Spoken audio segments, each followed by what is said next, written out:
Okay, the candidates are all here from Red Dot United. We have all the 15 candidates will be speaking for tonight to address the residents for all the constituency that will be contesting, which is first will be Holland Bukit Timah GRC, Jurong East Bukit Batok GRC, Jurong Central SMC, as well as Yishun GRC. Okay, ladies and gentlemen, once again, welcome down to our final rally, and today is the 9th day of campaigning. Red Dot United candidates, volunteers are all going strong. They are still here, going to serve you, and they are ready to serve you. Come May 3rd, we do hope that you, the residents of Yishun GRC, Holland Bukit Timah GRC, Jurong East Bukit Batok GRC and Jurong Central SMC can give us the mandate to put us in the parliament and be the voice of the people of Singapore. And without further ado, let me welcome you, the youngest candidate for Red Dot United, a 25 years old engineer, Mr. Sharat Kumar.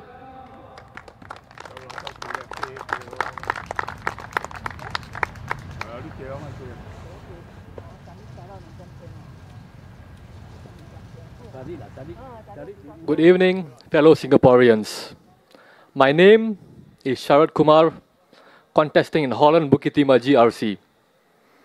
I'm an assistant engineer with a bachelor's in mechatronics, working in an MNC. Today, I stand before you, not just as a 25-year-old candidate, but as one of you, a young worker, a first-time voter, and someone who believes every voice matters. For our generations, it's like running up an escalator that's going down. Housing prices, cost of living, job competition, it's exhausting. I've spoken to people who tell me they did everything they were told. Get a degree, work hard, make CPF contributions. Yet, even home ownership, a basic necessity, feels like a distant dream. I remember speaking to a man in his 40s, a senior engineer. He told me, "I'm not asking for a handout. I just want a fair shot in life." That stuck with me. Because today in Singapore, hard work can't even guarantee basic living. Is that sustainable? Just look at our total fertility rate. We can't even replace ourselves. Forget about sustainable living. Even survival is becoming hard. I remember during NS, my sergeant used to say, adapt, overcome, or get left behind. But after completing that 2 years, I realized sometimes the system leaves you behind, even when you do everything right. And walking the ground, I have met many who are struggling. A full-time driver who still picks up Grab jobs at night to pay for his newborn's expenses. A young woman giving tuition to fund her university studies, afraid she'll end up with loans before she even gets her first job. A single mother in her 30s who told me she hasn't been able to save a single cent for her child's future because every dollar is eaten up by bills. That is the real Singapore today. That before career, that before family, that even before hope. And the cycle continues. Meanwhile, they tell us proudly, GDP grew by 4.4%, a record. What a contradiction.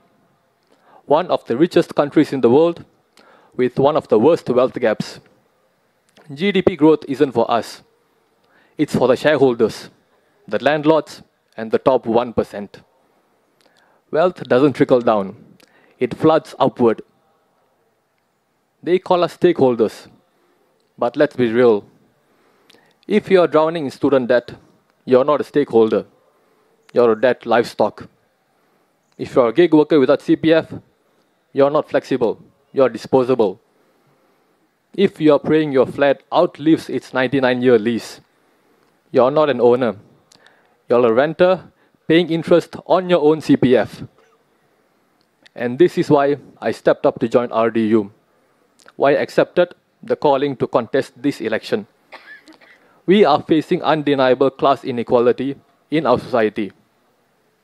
And to address this, we must all stand together and build class solidarity. In Holland Bukit Timah GRC, yes, there are private and landed properties. But remember this, as long as you depend on your own labor to make a living, you are part of the working class. It's not about how much you earn, but about how you earn.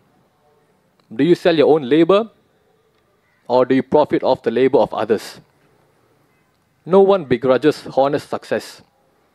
But if your wealth comes from squeezing others without giving back, we have a problem. For high-wage earners and SME owners, you have more in common with your office cleaners, your security guards, the hawkers that feed you, the migrant workers being transported at the back of lorries, and Palestinians, than with your own elitist ministers, the ruling class and the top 1%. The elite ruling class, they don't care whether you earn $5,000 or $50,000. You are still not part of their club. This election, it's time for us to come together. One common struggle, one common fight.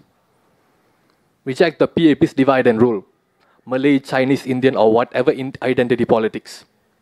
Our real enemy is not any single individual that is all the way on top, but this classist system itself. Stand together with me, and I promise that my team and I will work to realize our vision of fair value for all. Every resident will be treated with respect. Every feedback will be valued. We will not say we will look into issues and bury it under the rug. We will be open, transparent, and work hard to make sure your voice is not only heard, but amplified. First-time voters, your ballot is your power. Demand the future where you're not a guest in your own country. Young professionals, stop begging for scraps. Vote for wages that match your worth. Gig workers, you are not flexible. You're exploited. Let's come together and demand our rights. Together, we can build a Singapore where every citizen is first class, not just the elites. When you vote for Red Dot United, you are voting to rebuild your own country with dignity, not pity. You are voting to smash the elitist mindset of the incumbent. You are voting for your future. First-class citizens, fairer Singapore. Vote for me, Sharad Kumar. Vote for Red Dot United. Majulah Singapura.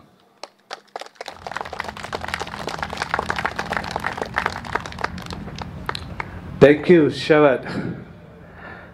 Well, for all those first-time voting in this coming election, we will welcome you to really listen to what we have to offer, and we hope to be your voice in the parliament.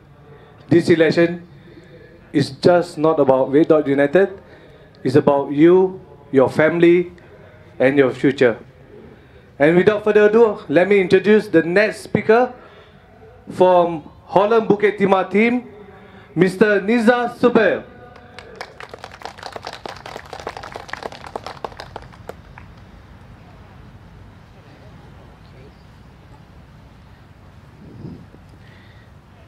My friends, neighbors, and fellow Singaporeans of Holland Bukit Timah GRC. My name is Nizar Subair. Tonight, I stand before you not just as a candidate, but as one of you. A son of this soil, shaped by the same struggles, driven by the same hopes. Why have I come forward? Let me be clear. I'm here because I cannot stay silent about the one pressing issue that touches every family, every young couple, every senior citizen. The cost of living in Singapore. For too long, prices have gone up while wages have not kept pace. Our people are squeezed between rising food costs, escalating healthcare bills, and unaffordable housing. I believe no Singaporeans should have to choose between medication and a meal, between caring for their parents and raising their children. I came forward because I am tired of watching everyday Singaporeans fall behind while we are told that everything is stable and under control. No, it is not. We need voices in Parliament who will change that narrative. We need voices who will fight for dignity, affordability, and opportunity for all, not just the privileged few. Why should the residents of Holland Bukit Timah vote for Red Dot United? Because Holland Bukit Timah is not just a collection of HDB blocks or private estates. It is a community of hardworking people who deserves better. We are a constituency with heart. We've weathered COVID together, supported one another through job losses, through changes, and yet we are still overlooked. While others offer recycled promises, or worse, stoop to scripting divisive crowd chants to attack rivals, I offer you my undivided community service. Service that means showing up when even no one is watching. I have listened. I have walked your corridors. I visited your void decks, talked to your stall holders. Ladies and gentlemen, I recall PM Lawrence Wong talking about negative politics, but guess what? A report from the Online Citizen shared that Mr. Edward Chia's script in his rally speech contained a liner which required a member of the audience to shout and show discontent against another party. That part of the speech may not have been executed, but it shows you very clearly that while PM Lawrence Wong speaks to the media on avoiding negative politics, the PAP is orchestrating negative politics in other ways. The PAP is willing to do a lot of things, including breaking rules and smearing its opposition. Leadership is not about stoking anger or orchestrating cheap political theatrics. True leadership is about being adaptable, flexible, empathetic, and accepting of diversity. And I will make this promise to you. I will fight to bring down the cost of living, starting with advocating for immediate reviews of GST hikes, more subsidies for essential healthcare, and fairer housing policies for first-time home buyers. No Singaporeans should be left behind just because they earn less, live in a rental flat, or didn't go to the right school. I will bring your voice into Parliament, not to echo, but to speak up loudly, clearly, relentlessly. Tonight is the last night I can speak to you before polling day. Let me be honest. This election is not just about me. It is about us, our families, our futures.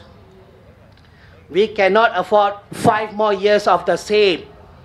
We need courageous, independent voices in Parliament, not managers who hide behind scripted attacks, nor politicians who bend rules to cling to power. This is your choice. A vote for the same old tactics where candidates manipulate crowds, then erase their mistakes, or a vote for a future where integrity and your needs come first.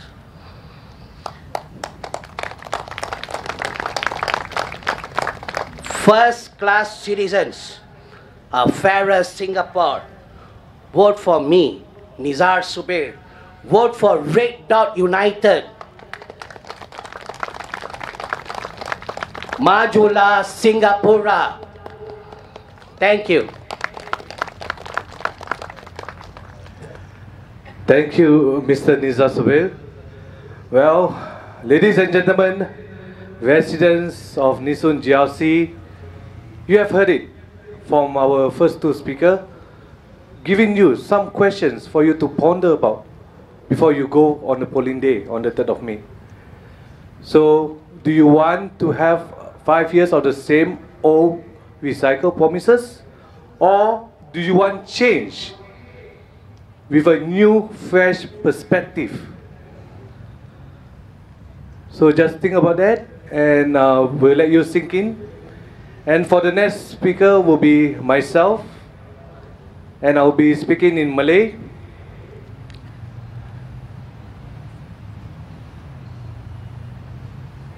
Okay, I need my sign language interpreter for Malay, so that maybe we can give them a round of applause for our sign language interpreter.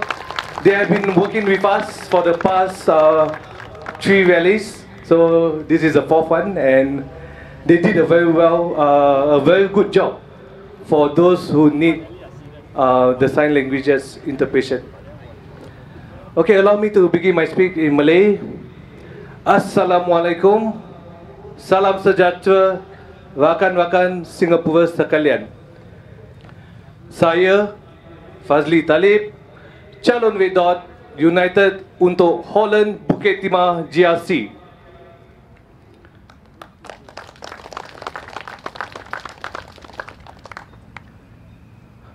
Sepanjang kempen beberapa hari ini, saya telah berjalan di kawasan undi Holland Bukit Timah, mendengar rintihan, harapan dan impian anda semua.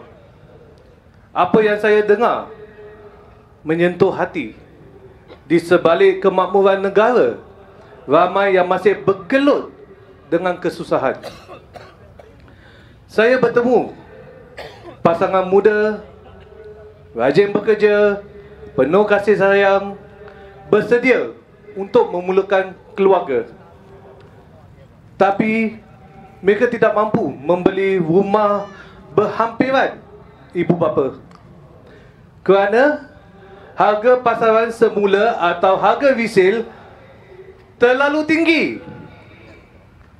Mereka terpangkap ambil pinjaman yang membebankan, pindah lebih jauh, atau tangguhkan impian mereka. Ini tidak adil. Di Singapura, membina sebuah keluarga tidak sepatutnya menjadi kemewahan.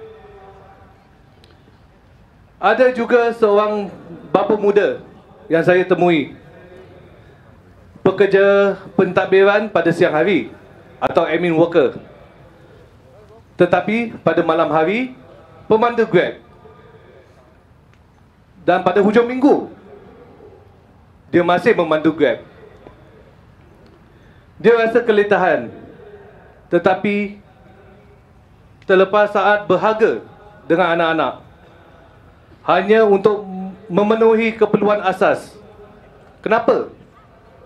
Sebab kos sara hidup terus menaik, tetapi gaji tidak naik seiringan. Rakyat Singapura tak sepatutnya kerja menghabiskan tenaga hanya untuk hidup selesa. Saya tahu ini bukan cerita-cerita yang terpencil. Ada ramai di antara anda yang pernah dengar kisah sebegini atau sendiri yang sedang mengalaminya. Ya, inilah realiti. Realiti buat terlalu ramai orang yang ada di sini. Kita dikatakan dunia negara pertama, tetapi adakah kita dianggap warga negara kelas pertama?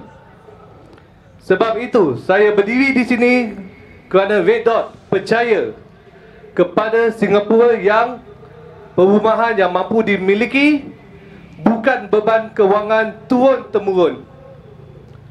Gaji setara supaya tiada perlu bekerja 2 atau 3 pekerjaan hanya untuk mengisikan perut untuk keluarga. Dasar utamakan rakyat, bukan keuntungan atau prestige. Manifesto kami bukan sekadar kata-kata. Ia adalah janji. Janji untuk berjuang demi 1. Dasar perumahan telus untuk kekalkan harga pasaran semula yang mampu dimiliki. 2. Perlindungan gaji lebih kukuh agar pekerjaan memberi maruah, bukan tekanan. 3. Sokongan nyata untuk keluarga, dari penjagaan anak ke kesihatan. Ringankan beban rakyat berpendapatan sederhana atau rendah. Kajian tentang kepimpinan menunjukkan pemimpin abad yang ke-21 perlu ada empati. Empati bermaksud fahami rakyat dan cipta dasar atau polisi yang membantu rakyat. Rakyat Singapura berhak hidup dengan maruah, keadilan dan kerajaan yang mendengar, bukan mengarah rakyat. Jadi pada hari ini, saya memohon kepada anda semua, bersamalah dengan saya dan pasukan-pasukan Red Dot United, undi untuk suara yang utamakan anda. Undi untuk tindakan, bukan janji lama yang diulang-ulang. Bersama kita membina Singapura yang setiap warga kelas pertama.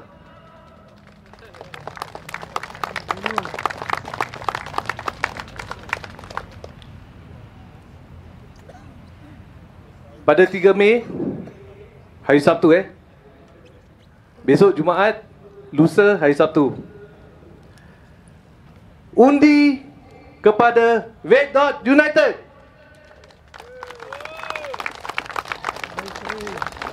Undi untuk masa depan anda.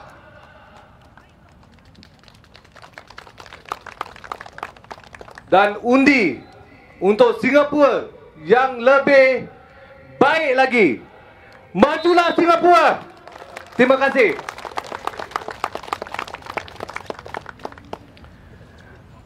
Okay, now I would like to wrap up for the Holland Bukit Timah GRC team. She's the only lady among all the tons. When we walk the ground, I'm kind of surprised. People call her auntie, but she's no ordinary auntie. And let us get to know her. Please put your hands and welcome Emily Wu.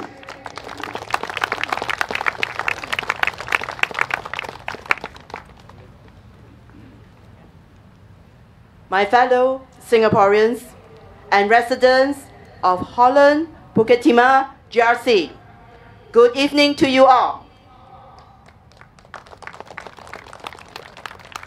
I am Emily Wu, 59 years old. Yes, I'm 59 now. A music teacher. People call me Auntie Emily sometimes. You can also call me Auntie Emily if you wish. The choice is yours. I won't be offended because I know I'm an auntie age. All right, this auntie is a Public Service Commission scholar. I graduated from Catholic Institute University in Paris. I'm one of the candidates for Holland, Bukit Timah, GRC. I stand before you today not just as a candidate, but as someone who deeply cares about what is happening in Singapore.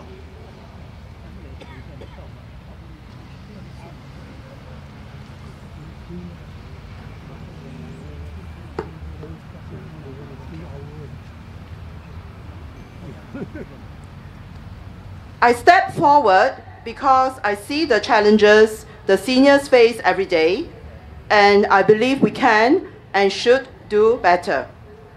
By 2030, 1 in 4 Singaporeans, myself inclusive, will be 65 years old and above. In the twinkling of an eye, I have also going to reach 65 in 5 years' time. This is not just a statistic. It's our parents, our grandparents, our neighbors. Many seniors today are struggling with the rising cost of living. Some are falling through the cracks because of red tape and restrictions. Some worry about putting food on the table. Others face underemployment or unemployment despite a lifetime of toil and hard work. Do our seniors deserve this kind of life with no dignity? Shouldn't our Merdeka, our pioneer generation, be entitled to steady job with steady wages and steady CPF? Yes. They shouldn't be searching through the online portals, that is, if they are digital savvy enough. They need help to look for jobs. And many of these jobs, you'll be surprised, it's a matter of fastest fingers win. A lot of them are gig economy jobs with no CPF. They pay by the day. For the seniors, I also hear your frustrations. Some express difficulty in meeting their MPs at Meet the People sessions. We have a resident, let's call her Madam Mary. She has expressed that she has gone to see her MP twice, but each time the MP only dropped in and came at the end of the session, at the tail end of the session. Now, our MPs paid a lot of money to do their job. Why should they drop in at the tail end? Shouldn't they be at the session from the beginning to the end? Is it just a part-time job for them? Are they just dropping in as a guest? It's their job. Why should you trust me to fight for you? Because this is my home. I grew up in Ghim Moh. I've worked with students across Holland, Bukit Timah, mentoring the next generation.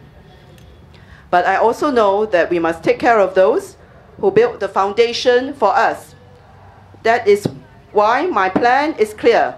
Number 1, real jobs for seniors. I will push for skills future training that translates to real jobs with fair wages and benefits. It's not a hobby of collecting SkillsFuture certificates that you put aside. No more dead-end courses, real opportunities. Number 2, stronger support systems. More awareness campaigns to connect seniors with aid, from food assistance to healthcare subsidies. No one should go hungry because of bureaucracy. 3, mental health checkups. Through grassroots efforts, we will ensure that no senior feels alone. No senior should feel isolated. No senior should feel that they have been abandoned by the system, that we have forgotten them just because we are no longer young. When you reach old age, or when you even reach the halfway mark, 50 years old, you will see a difference. You will find out that it's so difficult to get a steady job. So I ask you, dear friends, dear voters, vote for action. Vote for commitment. Vote for a representative who won't just talk about change. Walk with us every day, and we will walk with you with heart and determination. Let's return the dignity to our seniors and to all our Singaporean workers, whether you are young or middle-aged. Let's live in a society and live in our homeland where every Singaporean is a first-class citizen, where we don't have to fight with others for a job. There should be a citizens hiring first policy. Together, let's build a community where every senior lives with dignity. I am Emily Wu. Vote for me to represent you in Parliament. I am your voice. Vote for Red Dot United. Majulah Singapura.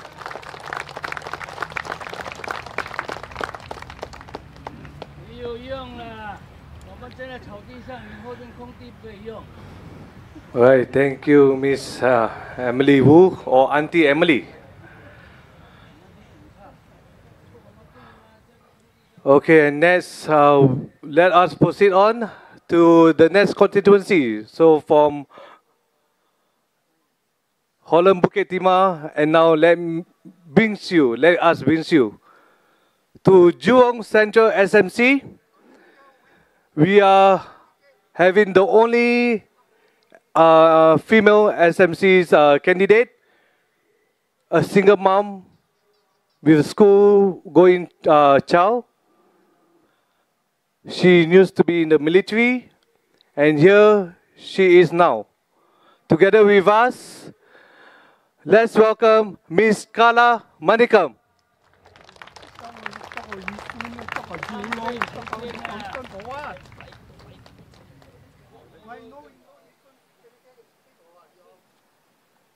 Okay, good evening.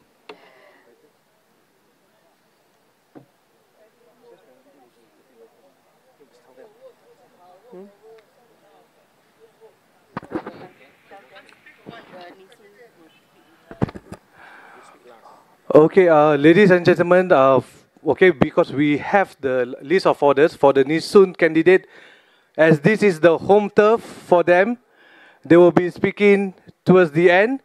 So we have all the other candidates, and also to the benefit for all those other voters from other constituency who are watching us live and couldn't be here at Yishun. So let us proceed on with Jurong Central SMC, Miss Kala Manikam. My dear fellow Singaporeans, I'm Kala Manikam, a proud Singaporean, a graduate with Masters of Arts in Education, a research-based program. I'm also a single mom to a 16-year-old daughter. My career journey began in service as one of the pioneer female SAF officers in the Tri-Service Officer Cadet Course 190 OCC. I trained alongside with men, led a platoon commander at the Officer Cadet School, then moved into the private sector, building on the on-job training institutions in the healthcare, I helped and nurtured leaderships among nurses at SGH and National Heart Center. As for the past 20 years, I have served in education, building skills, building confidence, and building people. But my friends, across all these years, one thing continues to hurt me deeply. We are building economic success, but we are not building enough emotional well-being. We are not caring enough for the mental health of our people.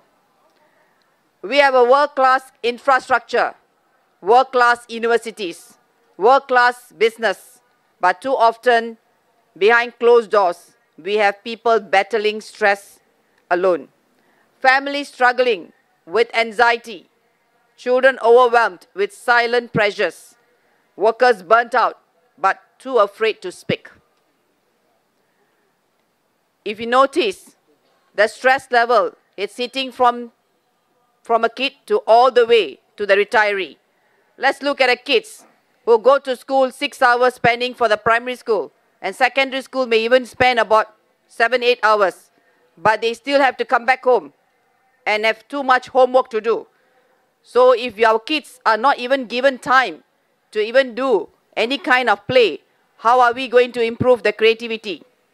Among the teenagers, we are talking about teenagers who are in a polytechnics or university. Look at the level of pressure they have to do in order to score academic success.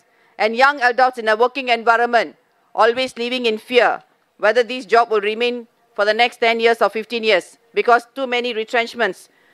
It's okay to have retrenchments, but is there any job redesign is being given to these adults? The moment you hit 40, good luck to you. That's where they say getting a job is challenging. And those in a retirement age, you can see they also go through another set of stress level, which is also beyond comprehension. Like my fellow running mate said, they are lonely and nobody is connecting to them and they are left alone. So these all levels of stress actually affects the mental well-being of a person. I just came from a walkabout at Jurong Central. A lady who's staying alone, and she says, the biggest stress is no one around me. Anything can happen. I have to handle everything on my own. And she's fragile. And this is another level of stress they are going through, with not even have a dignity to live in an environment where they can actually value every moment to the highest level. So this is very sad when she was sharing the story. So my fellow Singaporeans, every time I stand before you, I feel the strength of something powerful. Not just the strength of a crowd, but the strength of a people rising together. At our first rally, we spoke about finding the courage to transform fear into faith. At our second rally, we made clarifications to make a stand that opposition strengthens the government, bringing in new ideas and perspectives. At our third rally, we shared our vision of Singapore as a family. And today I say this is our Singapore, this is our home, where every voice matters and every heart matters too. Real success is not measured by the height of our skyscrapers. It is measured by the strength of our community, the happiness of our people, the health of our hearts and minds. In the Singapore, we are ready to build. Mental well-being will be mental well-being will be the rights of the Singaporean, is not a privilege. We will make emotional well-being a national priority. We will invest in mental health services that are affordable, accessible, and stigma-free, especially stigma-free. We will make green spaces more accessible to everyone, especially those staying in HDB and rental flats. We will support our students, our workers, our elderly with real resources, not just nice words. We will open spaces for conversation. We will empower people to seek help without shame. We will make it clearer. It is okay not to be okay. It's okay to ask for help. It is brave to heal, because a truly successful Singapore is a happy, healthy Singapore. My friends, you see, real change is not just about you. Vote for real change is about yourself. Your hopes, your ideas, your rights to be heard. and your rights to be cared for. For too long, too many Singaporeans have felt that they had no voices. For too long, decisions have been made without enough consultation, without enough listening. We are here to change that. We are here to build a Singapore with you, not just for you. Leadership is not about commanding from above. It's about listening from the ground. It's about hearing the concerns of the mother raising a child, a family, the struggles of a young person trying to find hope in stressful world, the dreams of an elderly citizen who built this nation with his bare hands. Imagine a government that doesn't fear feedback but welcomes it. Imagine a Singapore where town halls are open, where we can speak and say anything we want, where discussions are real, where policies are shaped with you, by you and for you. That is Singapore we believe in. A fairer Singapore where you feel like first-class citizens. That is the future we are ready to build together. To build this future, we need you, not just today, not just on polling day, but every day after. We need your voice. We need your heart. We need your courage. This election is not the end, it's a beginning of a new chapter, written not by a few at the top, but all of us are here. My friends, this is our Singapore, this is our home. It is our future, it's our happiness. Let us rise together. Let us speak together. Let us heal together. Let us build together. This is our Singapore, a fairer Singapore where every voice matters. I just want to say, whatever I said, I'm saying very from my bottom of my heart, every single thing, it doesn't come from us. It comes from you Singaporeans. So your voices are very important. So vote for Kala Manikam to represent in the parliament. Vote for Red Dot United to be a voice. And vote for RDU. Onward Singapore. Majulah Singapura.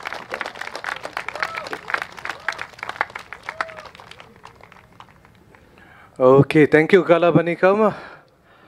Okay, now, ladies and gentlemen, I would like to welcome our Secretary General of Red Dot United, and he is also the candidate for Yishun GRC. Please welcome him.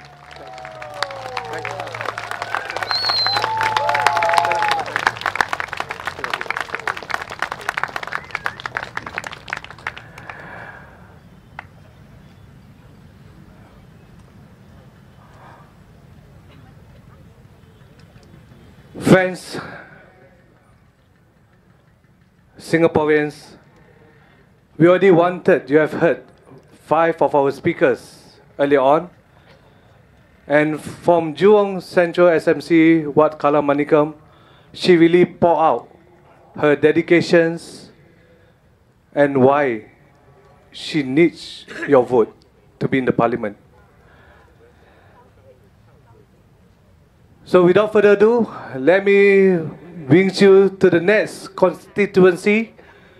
Just beside Jurong Central SMC, we have the team from Jurong East Bukit Batok GRC. And to kick off for their team, we have Mr. Ben Phua.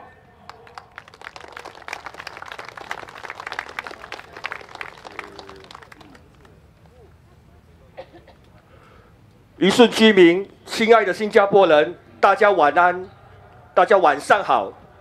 我是 Ben Phua 潘家定，红点同心党 Red Dot United 在裕廊东5级8都区集选区的候选人。今天我站在你们面前，不是以一个政客的身份，而是一个普通的新加坡人，一个深深爱着这个国家的公民。就像你们当中的许多人一样。我亲眼看见生活成本的上涨，如何一点一滴的影响了我们的生活。在我走访社区时，我遇见了年轻父母为了照顾孩子的费用，必须打好几份工。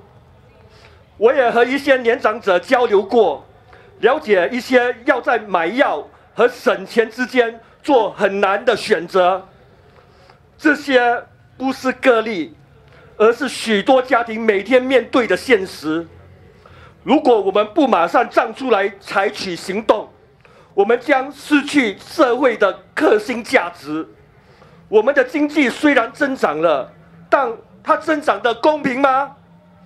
社会的贫富差距越来越大，我们必须确保经济增长不是造福顶层，而是让每一个人都受惠。工资必须随着生活成本的上涨而提升。我们的年轻人不应该觉得自己在跑一场永远追不上的马拉松。让我们一起建立一个以人为本，而不只是看数字的经济。年长的新加坡人不应该生活在担忧生病的恐惧中，一生努力工作的人不该孤独终老，更不该被遗忘。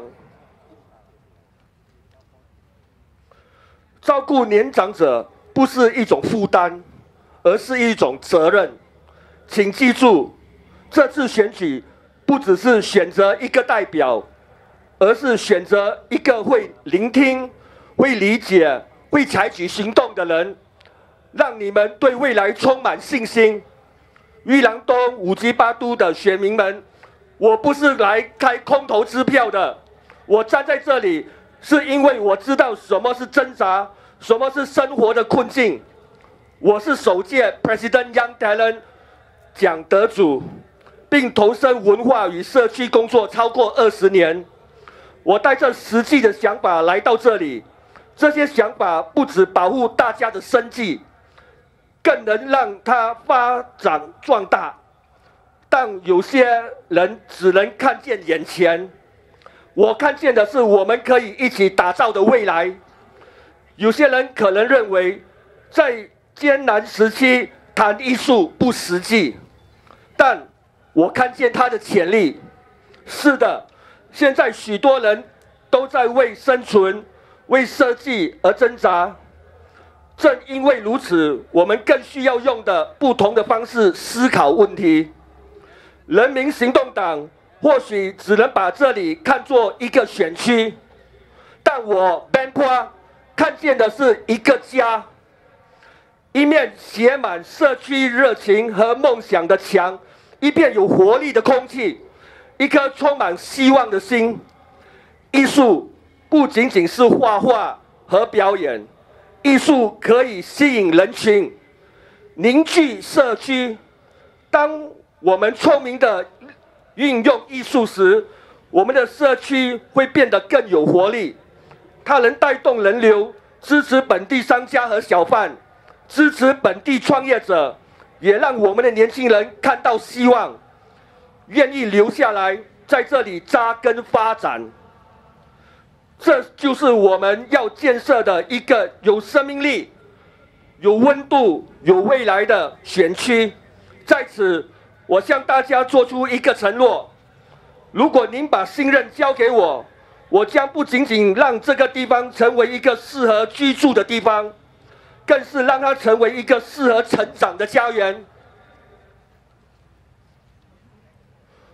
我将会全力为你们争取对你们有利的政策，支持民生，尊重年长者，推动文化与经济的融合，把我们的社区打造一个充满活力、富有创意、温暖的家。这个礼拜六，请投下你珍贵的一票，不只是为了今天，而是为了我们应得的明天。投票支持一个更公平的新加坡，投票支持红点同心党 ，First Class Citizens, Fairer Singapore, Vote for Benpua, Vote for RDU United, Majulah Singapura. Thank you， 谢谢。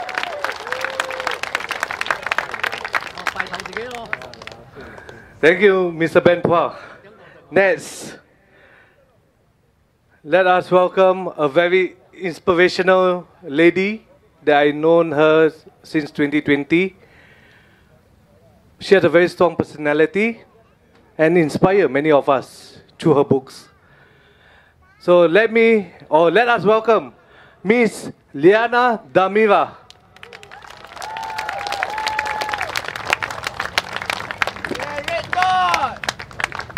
Thank you.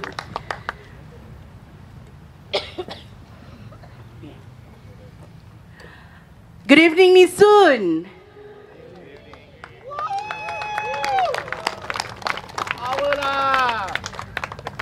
My name is Liana Damira, and I'm standing here today not just as a candidate of Red Dot United, not just as your neighbor from the heartlands, but as a mother, a worker, a survivor, and a Singaporean who knows what it means to struggle.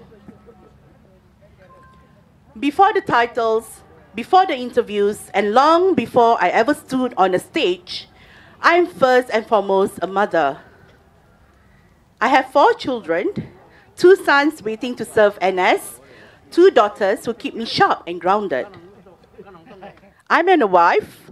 My husband drives out to 14 hours a day just to keep things going.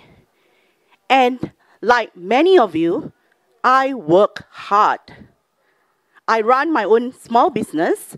I also serve full-time in a non-profit that helps those in need. And like many of you, I know what it feels to stretch every dollar, to worry whether there'll be enough left at the end of the month. But I wasn't born into hardship. I grew up right here in Yishun.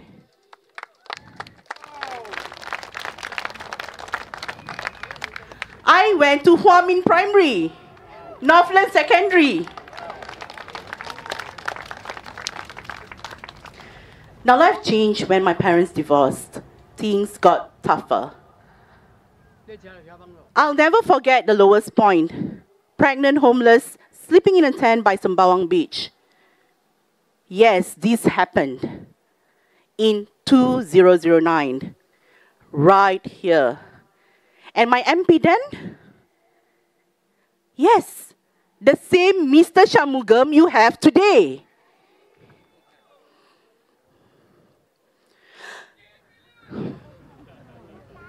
Now, I'm not here to shame anyone, but we must ask, how much has really changed?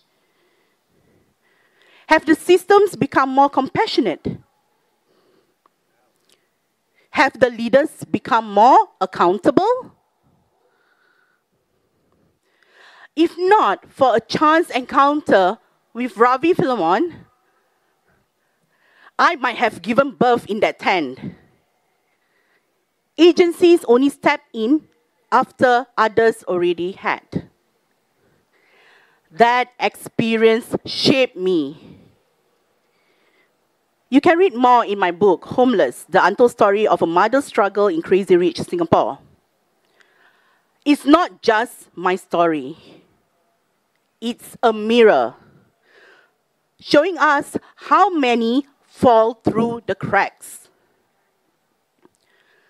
Single mothers, the underpaid, the overlooked, too many still choosing between medicine and groceries, skipping meals, shelving dreams, just to get by. So, why politics? Because dignity shouldn't depend on who you know, because help shouldn't come only when you are on the news, because the system must do better.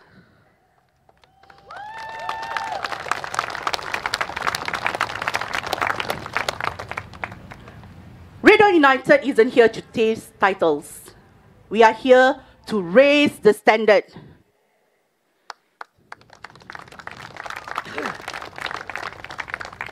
And the one issue that keeps me up at night, how Malays are still made to feel invisible in our own country.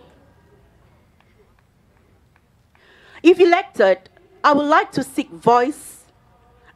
if elected, I will seek to voice out for the Malay community, my community, our Singapore community.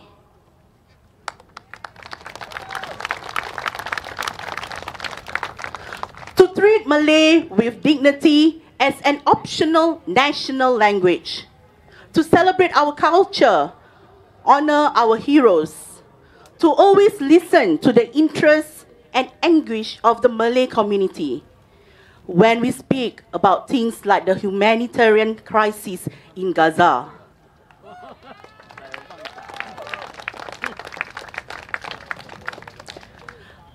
I raised these issues at the start of this GE. These were our ideas, but they were ignored, not debated. But what did I get instead? I was insulted for my looks, my race, my past. But I stood firm.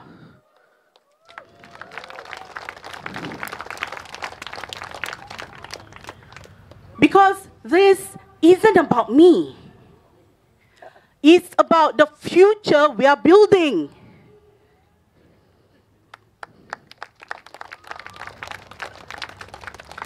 I did not give in because this is about you, the people of Clementi, Jurong, Bukit Batok, Holland, Bukit Timah, and Yishun.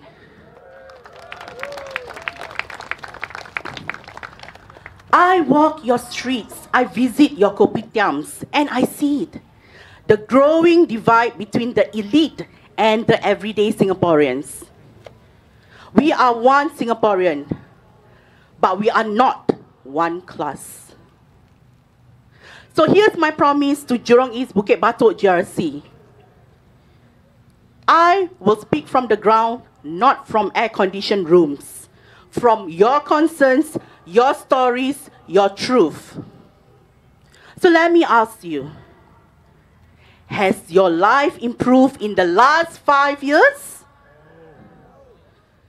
Are you more secure, more hopeful, more heard? If your answer is no, then why give the same silence for another 5 years?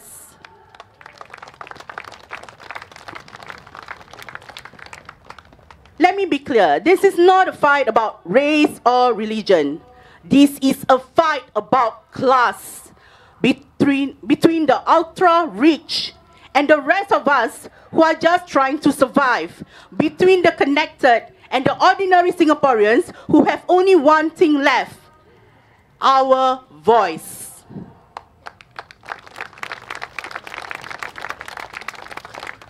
So let's use it. This Saturday, vote for courage, vote for compassion, vote for a better Singapore. Vote me, Liana Damira, vote Red Dot United, Majulah Singapura, vote RDU. Thank you.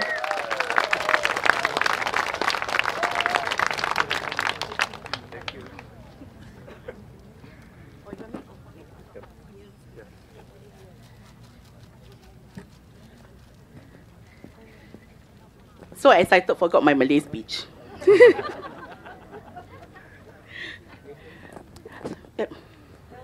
Selamat malam, Yishun.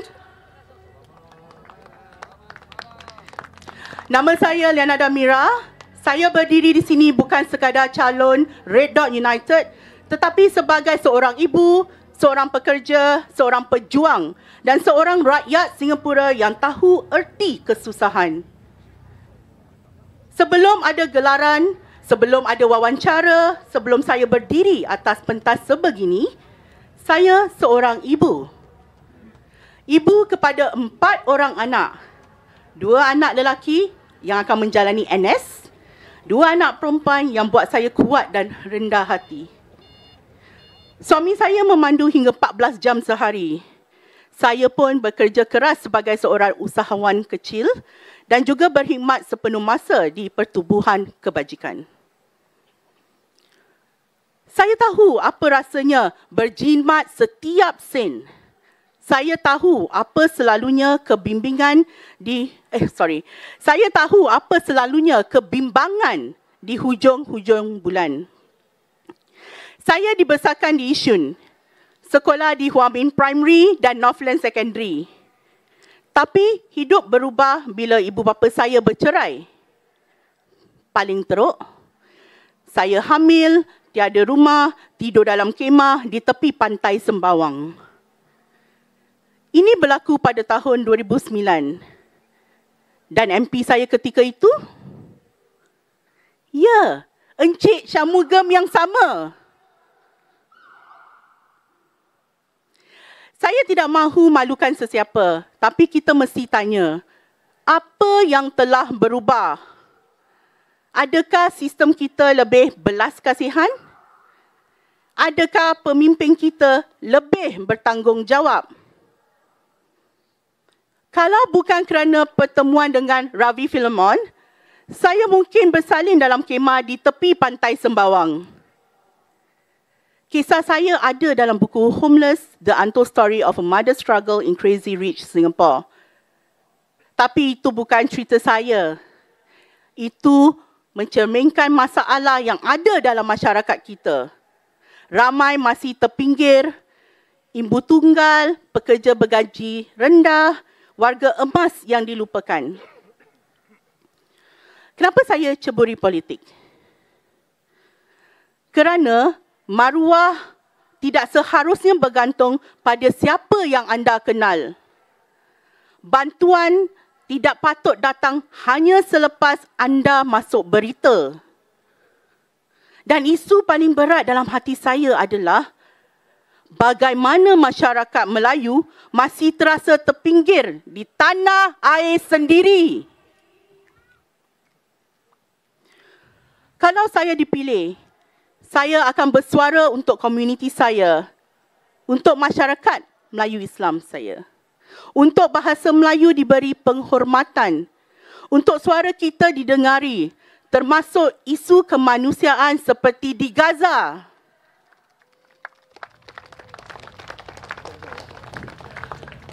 Tetapi isu dan idea-idea yang saya ketengahkan diabaikan. Sebaliknya, saya diserang atas dasar rupa saya, kaum saya, sejarah saya. Tapi saya tetap teguh. Kerana ini bukan tentang saya. Ini tentang masa depan kita semua rakyat Singapura.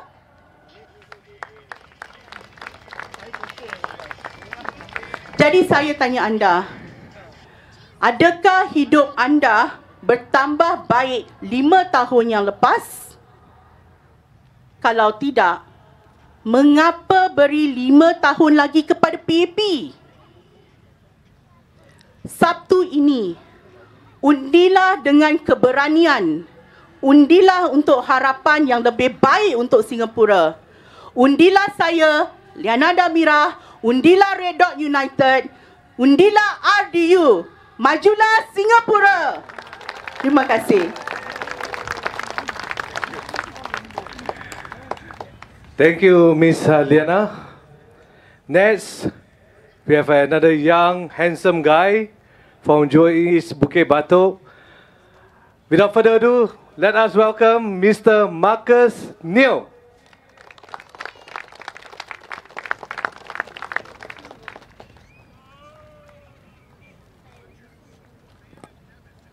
Good evening, everyone. My name is Marcus Neo, your Red Dot United candidate for Jurong East Bukit Batok GRC. In the last 3 rallies, I've spoken about housing, job security, economics. However, today I want to talk about something that we must not forget about. Something that is fundamental to our Singaporean identity. And that something is our social cohesion. It is the invisible glue that binds all of us here as fellow Singaporeans. Look at the PAP slate of candidates across Singapore. Who do you see? Former high-ranking civil servants. Even when they choose candidates from the private sector, they come from establishment-linked institutions with vanilla perfect resumes. The PAP government keeps telling Singaporeans that we need to invest in skills. Go for skills future, have diverse work experience, and even take a pay cut for young Singaporeans for better exposure. But when was the last time the PAP walked the talk? When was the last time they took a pay cut or upskilled?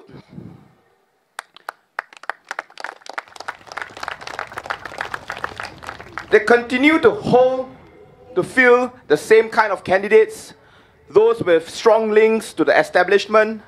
They even parachute so-called potential office holders into GRCs, holding the electorate ransom.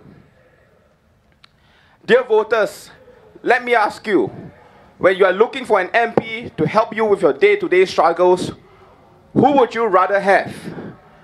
An out-of-touch elite, someone with perhaps performative, rehearsed emotion, or someone that has struggled in life too, who has worked hard, failed, they have gotten back up, and someone who has lived through untold stories that you Singaporeans have went through yourselves?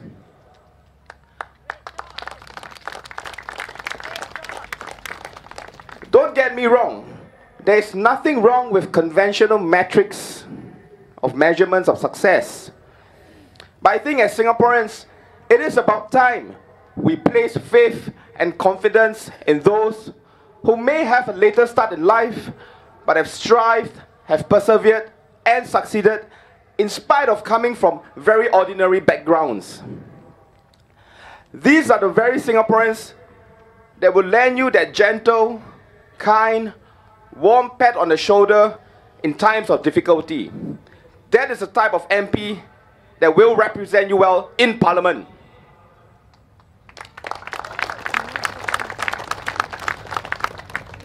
Not someone that is untested, always parked at safe harbor, never having to face any adversity in their life. The PAP wants you to believe that only their candidates with vanilla perfect CVs can govern Singapore. But look at today's disconnect. Young Singaporeans have to wait 3 years for their BTOs, while million-dollar salaried ministers live in black and white bungalows with the land size of multiple football fields. Ordinary Singaporeans have to get by with CDC vouchers, while ministers receive million-dollar salaries. Dear voters of Jurong East Bukit Batok GRC, if you vote the team led by Ms. Grace Fu into Parliament, you are essentially giving them a free pass to tell you that you have to pay more for food, you have to replace chicken with other forms of meat when it's too expensive, you have to pay more for a roof over your heads. You may be staying in Bukit Batok, Hong Kong North, Clementi, or Jurong East, but let me be clear, a blank vote for the PAP means they get to tell you year on year that you should pay $5 for wonton mees because you should be able to afford $18 for pastas, so on and so forth. It is a free pass for them to go into Parliament and gaslight Singaporeans to tell you that the PAP takes one chicken but give you back an entire chicken. Take one chicken wing but give you back an entire chicken.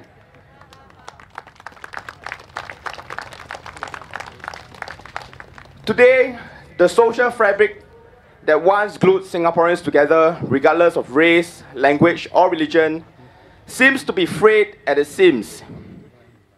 Social cohesion isn't achieved by ivory-towered elites making decisions for the rest of us. It isn't achieved by sending out forward SG surveys with no real follow-up actions. Social cohesion is built when everyday Singaporeans have their concerns both heard and addressed. It is built when our policies reflect the real concerns of ordinary Singaporeans, not just economic indicators that look good in global rankings. It is built when every citizen feels genuine hope in their hearts.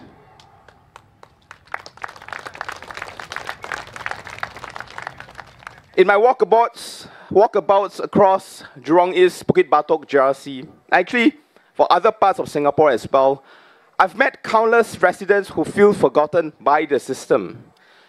Senior citizens and the elderly are worried about healthcare costs, skipping medical treatments, and even those that are staying in landed properties. You'll be surprised. Young couples saying that they can't secure a flat after multiple BTO tries.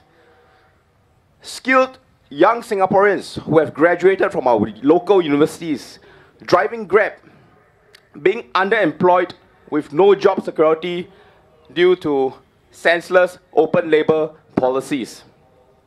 If elected into Parliament, I will push to ensure senior citizens have access to elderly facilities. Simple things like lifts in bus interchanges, in particular Bukit Batok bus interchange, that the PAP MPs have ignored, or bus stops that they seem to have forgotten about. I will push for fairer out-of-pocket expenses when it comes to medical expenses for seniors and all Singaporeans. I promise to be a fearless voice for all Singaporeans. I will fight for policies that put Singaporeans first. I will fight so that we do not feel like second-class citizens in our own country.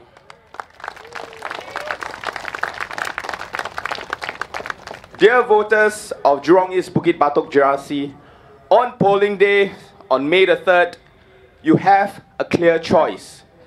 You can choose more of the same, the tired, old, redundant formula, more elite MPs who have made their boasts through the comforts of being associated with government-linked institutions, more of the cold establishment telling you that they know what's best for you, or you can walk with us. You can walk with the people beside of you today. You can walk with Red Dot United. You can walk with the real voices of fellow Singaporeans.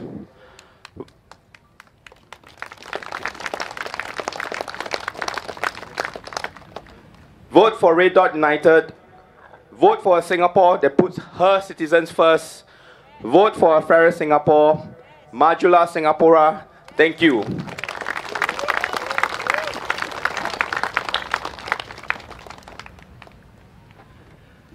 Thank you, Marcus Neo. Well, friends, Singaporeans, you have heard from all our candidates here, from Holland Bukit Timah, Jurong Central SMC, Jurong East Bukit Batok. These are ordinary Singaporeans who put their life up here to give you a choice. Why? Whatever issues that Holland Bukit Timah GRC are facing is also the same issues that Jurong East Bukit Batok GRC is facing as well.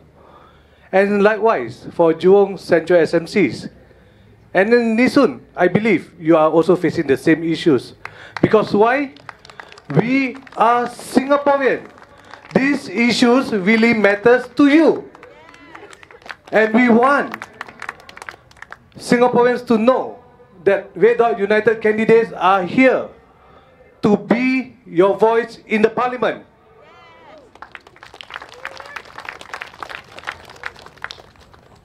And we want this voice to be heard.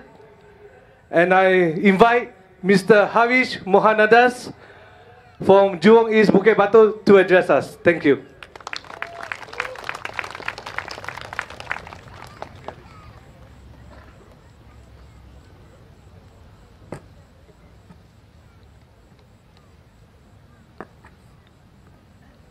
Dear residents of Yishun GRC, and to visitors from Jurong East Bukit Batok, Jurong Central, and Holland Bukit Timah, thank you for being here tonight.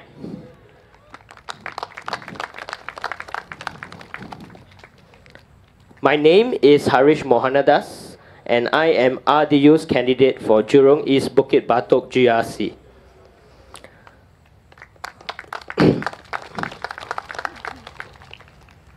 When I started on this campaign, I told you about my motivations for joining politics. I want to make systems work and work well for everyone. The system in Singapore is not broken, but there are emerging gaps that are widening. If left unplugged, they can eventually sink the entire ship. Jurong East Bukit Batok GRC is a chimera of sorts, drawing from parts of Yuhua, Jurong East, Toguan, Clementi, Bukit Batok East, Bukit Batok West, and Hongkong North. During our campaign trail, we have visited all these differing areas And we know that there are many things which bind residents living there. We know that we are all Singaporeans, though from different walks of life. We are from different backgrounds, but none were part of the elite, the well-connected, or the super rich. Jurong East Bukit Batok GRC is, by and large, emblematic of the heartlands of Singapore. Red Dot United's manifesto and policy proposals seek to serve Singaporeans from all walks of life. We want to raise the standard of your lives and your livelihoods, squarely in line with our campaign slogan, Raise the Standard. Closer to the ground, we know that you, residents of Jurong East Bukit Batok GRC, are connected to one another. We might live in different estates, but we take the same public transport, send our children to the same schools. Residents in Bukit Batok travel to Jurong East to get onto the East-West line. Residents in Yuhua get to the downtown line using buses that are also used by residents in Hong Kong North. There are many new developments in adjacent constituencies, specifically in response to Tengah, which will impact residents of Jurong East Bukit Batok GRC, both positively and negatively. There are positive new developments, such as the Jurong Region MRT line, and residents in Toh Guan and Bukit Batok West can expect to be served when Stage 2 of the line completes in 2028. The influx of young families to Tengah will also result in more load on your roads, public transport networks, and other infrastructure such as schools. These are concerns which have been raised by residents we have spoken to. In terms of schools, we know that Bukit View Primary School, which is currently in Bukit Batok East, will be relocated to Bukit Batok West in 2027 to cater for newer BTO developments. If elected, I promise to push for better transport connectivity within Jurong East Bukit Batok GRC, for greater transparency in transport, land use, and infrastructure-related decisions in the area. While we want to be welcoming as neighbors, strained infrastructure can have impact on our social cohesion. Residents have told us many times about frayed nerves when squeezing in crowded trains. RDU will hold the government accountable in the town planning that affects the movement of residents between estates and causes strain on infrastructure. I am a trained civil engineer and a software engineer, and I develop software products in the urban infrastructure, water, and environment space for government and industry clients. I deal with maps,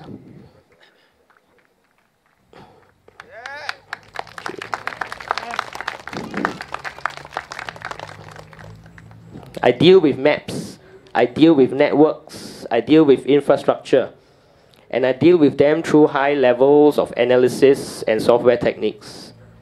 I have been involved with feasibility studies for mega projects such as Phase 2 of Singapore's deep tunnel sewerage system, and authority approvals and land take planning for other infrastructure projects. I am thus well poised to be your representative in Parliament.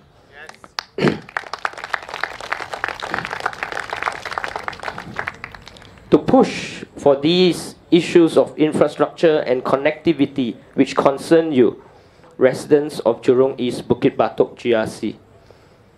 Together with my team, we offer you, voters of Jurong East Bukit Batok, the standard of living that you deserve as citizens of a thriving first world nation. We will raise the standard, not just in Parliament, but in your estate, in the place you call home, in your everyday lives. Vote for me, Harish Mohanadas. Vote for Red Dot United. Vote for first-class citizens in a fairer Singapore. Majulah Singapura. Majulah Singapura. Thank you.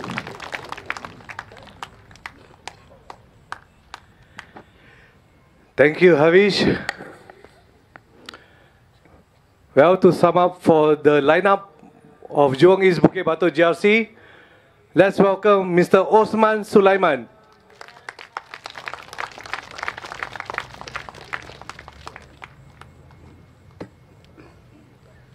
My fellow Singaporeans, a very good evening and thank you for being here. I'm Osman Sulaiman, one of the candidates contesting in Jurong East and Bukit Batok.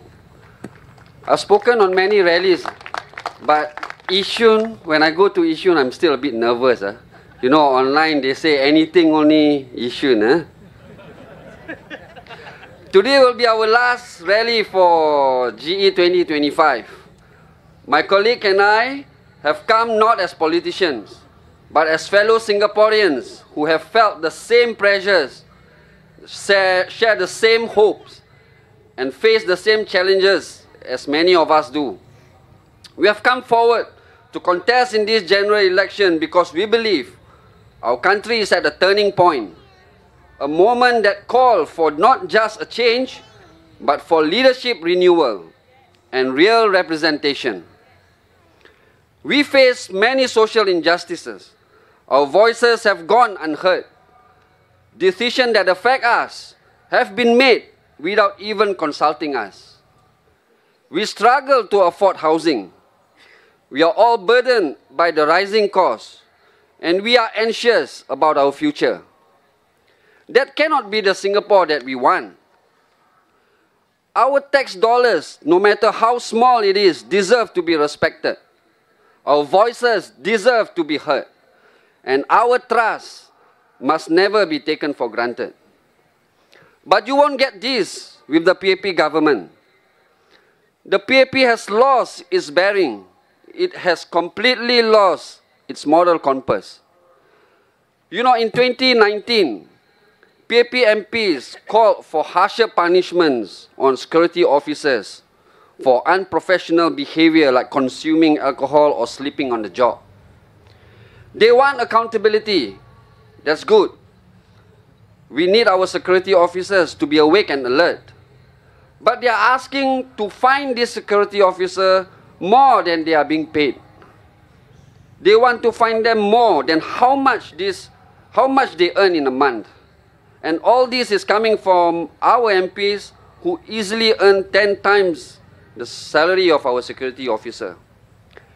And the irony is this: when Parliament is in session, deciding the affairs of the nation, and they are caught sleeping on the job.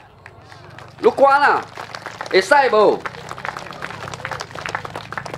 Dear voters, the PAP is divorced from the common man.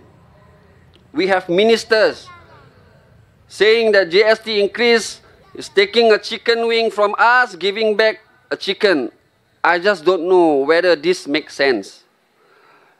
Even precious metal like gold, silver, bullion, there's no GST on it. But when we ask to reduce the GST, they say cannot. I can promise you today, RDU will not step on you. We will not make light of your woes, or we will not disrespect you. We are here to fight for you. If elected, RDU will champion policies that prioritize fairness, transparency, and opportunity. We will work to ensure that housing is not a speculative asset, but a home for every family. We will push for a healthcare system that is affordable, not one where our seniors have to skip medication because it is too expensive. We will stand for an economy that works for workers of all levels. For every person who wakes up early in the morning, works hard, and asks only for a fair chance to succeed. And yes, we will demand accountability because a government must serve its people.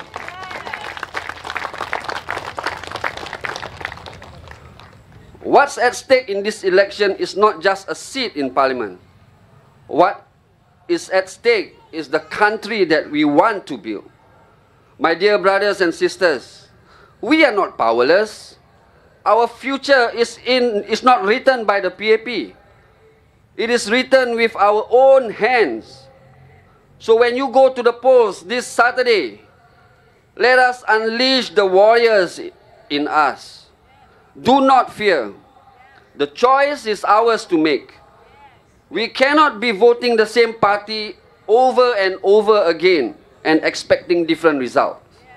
This is our home. We built it and we bled for it. Those who wants to govern Singapore not only must have iron in him, we also must have the heart in the right places.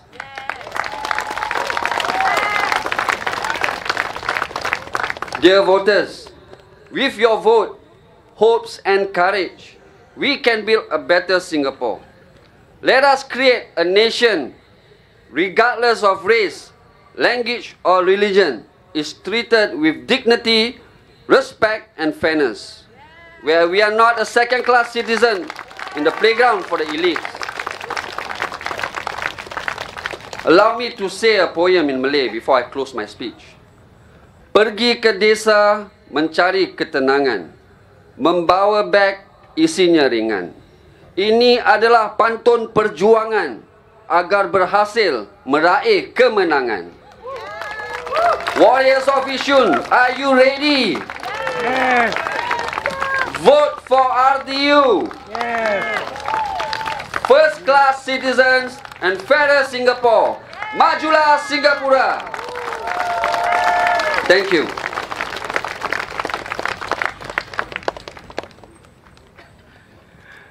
Wow, thank you, Osman. A very strong ending for your making a pantun in Malay. As we are talking about, regardless of race, language, or religion, RDU takes every voice seriously. And because of that, let me welcome again Ms. Kala Manikam, and she will address our Indian community in Yishun.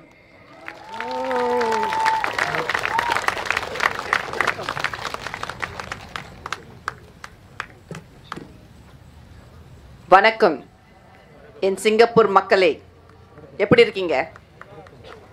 நல்லா இருக்கீங்களா?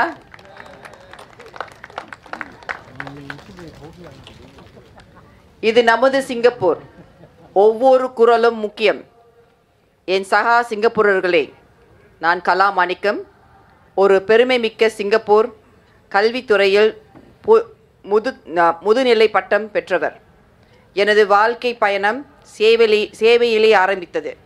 இராணுவத்தில் முன்னோடி பெண் அதிகாரியாக, பிறகு தனியார் நிலையில் மருத்துவத்திலும் கல்வியிலும் பலருக்கு முன்னேற வழி கொடுத்திருக்கிறேன். ஆனால் இத்தனை ஆண்டுகளாக ஒரு வழி என்னை தொடர்ந்து வருகிறது.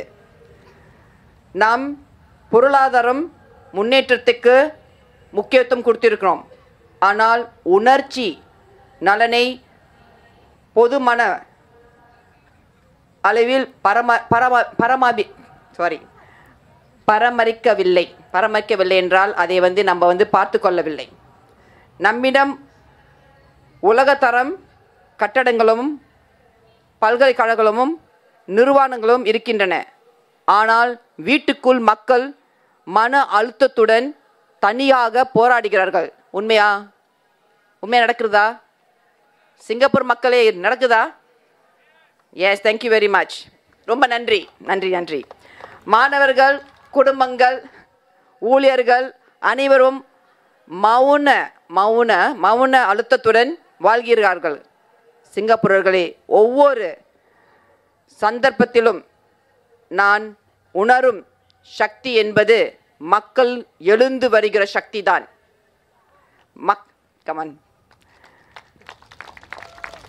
மக்களின் மன உறுதியையும் வளர்க்க வேண்டும். எங்கள் புதிய சிங்கப்பூரில் அது உங்கள் குரல் மூலம் தான் நடக்கும். இந்நாள் ஒரு முடிவு அல்ல, இந்நாள் ஒரு முடிவு அல்ல, ஒரு தொடங்கும் உள்ள குரல். உங்கள் மனம், உங்கள் தைரியம் வேண்டும். இது நம் சிங்கப்பூர்.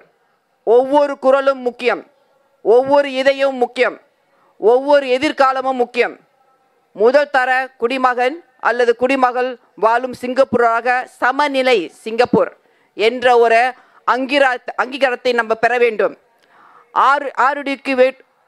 ஆருடிக்கு வாக்களிங்கள். மாஜுலா சிங்கப்பூரா. நன்றி, வணக்கம். தயவுசெய்து என்னை மன்னித்திடுங்கள். முடிந்த வரைக்கும் சுத்த தமிழ் பேச பார்த்தேன். கஷ்டம்தான், ஆனால் பேசினது எனக்கு சந்தோஷம். ரொம்ப நன்றி மக்களே, ரொம்ப நன்றி.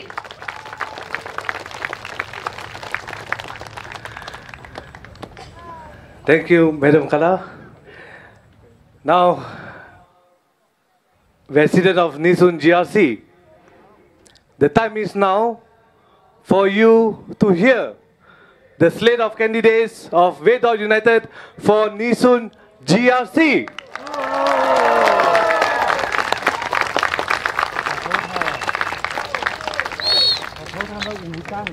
Let us welcome the only worst among all the ton, Miss Sharon Lin.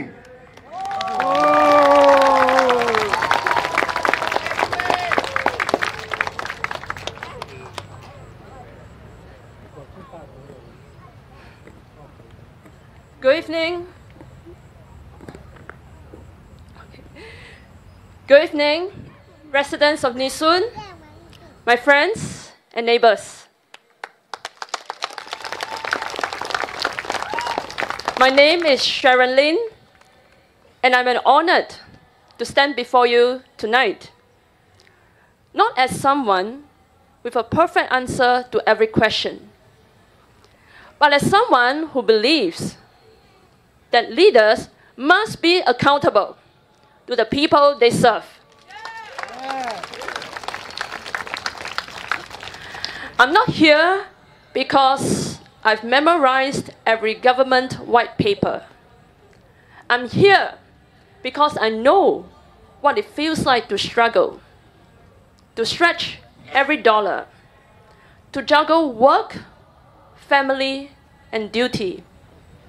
And I believe politics needs more of that.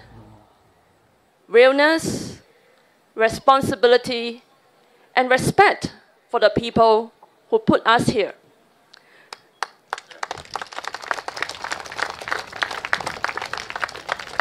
Tonight, I want to talk to you about accountability and how far we have drifted from that.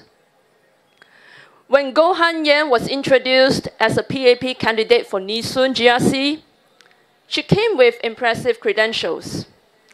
High-ranking roles in Smart Nation, in the Economic Development Board, and most recently at the Ministry of Digital Development and Information, MDDI. But with those high officers comes serious responsibility. So I want to ask a very simple question tonight. Was Goh Han Yen involved in the NRIC data leak incident? Yes or no? That's what we are asking. This was a major breach. NRIC numbers of Singaporeans were exposed on BizFile. The MDDI had to come up with a ministerial statement. It wasn't just a technical glitch.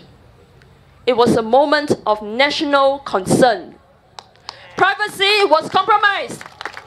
Trust was shaken. Goh Han Yen held a senior role at MDDI at that time. And yet, not a word. Not a statement from her. Not even a basic clarification. Why? Why can't she just come out and say clearly to us, yes, I was involved, and here's what I did? or no, I wasn't involved, but here's what I know. Her silence was deafening.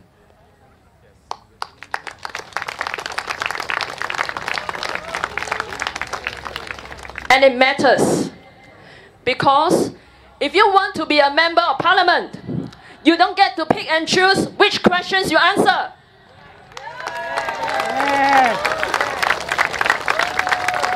Accountability is not optional. It is not a PR strategy. It is the bare minimum we owe to the people we serve.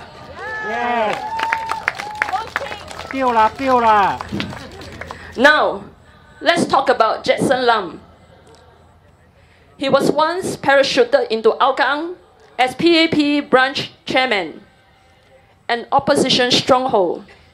And now, he's here in Yishun. So I ask, is this a promotion for failing in Hougang? Is this how PAP rewards loyalty over results? If Yishun first, as the PAP slogan says, really means putting Yishun residents first, then why are they sending you a PAP reject from Hougang?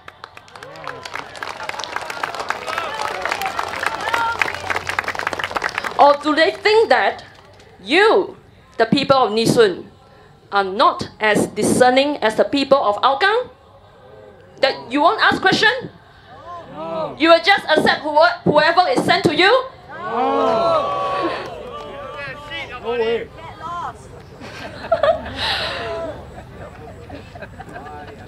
I don't think that's fair to you. I don't think that's respectful to you. And I don't think that's what Yishun deserves.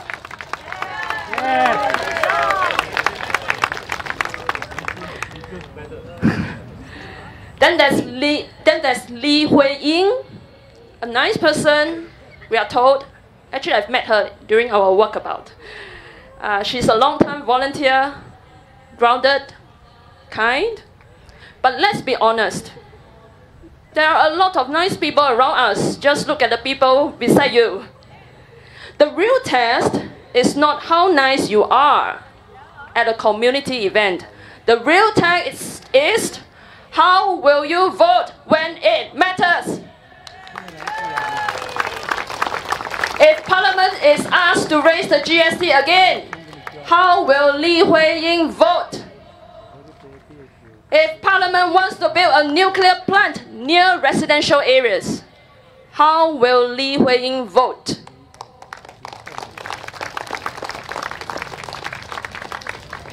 If laws are passed that infringe on your rights, limit your speech, or squeeze your wallets, will she speak up?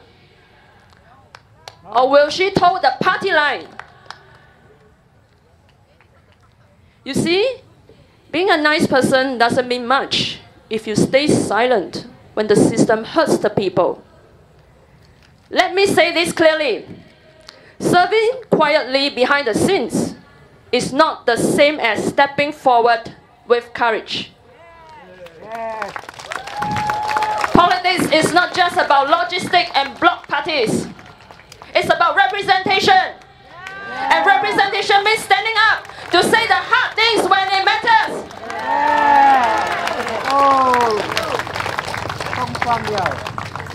I've said before that I didn't come from elite schools or privileged networks. I came into this race because I believe in fairness, in transparency, and in walking the talk. If I were involved in something like the NRIC incident, I would tell you plainly and honestly, because that's what leadership is. It's not just showing up for ribbon cuttings, but standing up when questions get hard. So tonight, I ask Goh Han Yen, Jetson Lam, and Li Hui-ying, if you want to earn the trust of Yishun residents, Don't ride on the coattails of a minister who has been here for almost 40 years. Don't hide behind Li Bihua. She is already retired. She is not standing for public office. Speak clearly and plainly to the people of Yishun. Answer the hard questions. Don't just repeat the rehearsed slogans or borrow legacies from others. Speak with honesty and conviction. If you want to serve, then start by showing us who you are, without the shadows of others propping you up. This isn't just about attacking personalities. It's about upholding principles.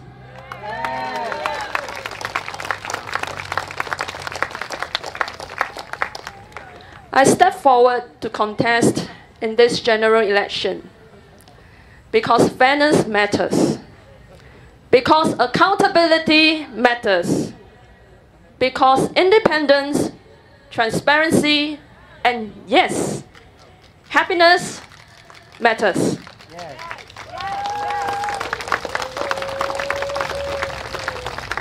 Happiness isn't just a feeling. It isn't just about smiling in photos or clapping at events. Happiness is something that can be built through good policies, through wise choices, through fair leadership. Right now, many of our people are suffering, not because they are lazy, not because they aren't trying, but because too many policies are designed to manage the economy, not the lives of ordinary people. They are calculated to protect the people at the top, even if it means making life harder at the bottom. I have stepped forward to make this right.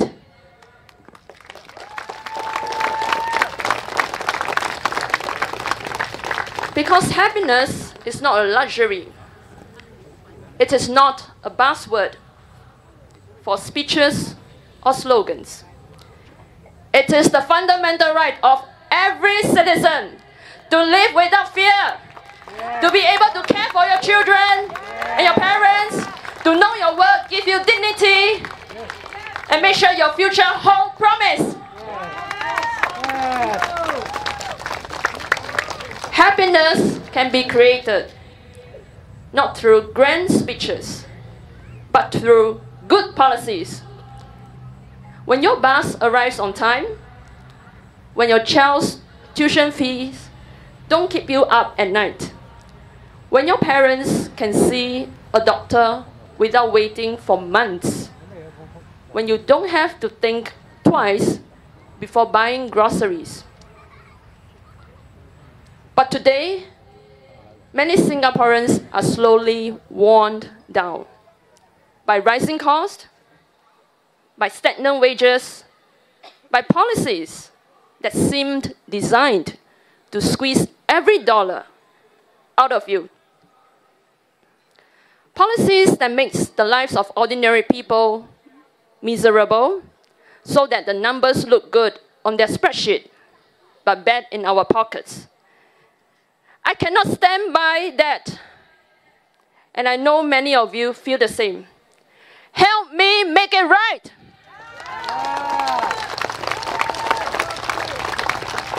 Which is why I am appealing to you, voters of Yishun GRC. Please vote for me, Sharon Lin, on the 3rd of May. Vote for RDU, RDU United. Send us into the parliament. Make your life easier for yourself, your family, for our future. Madras Singapore.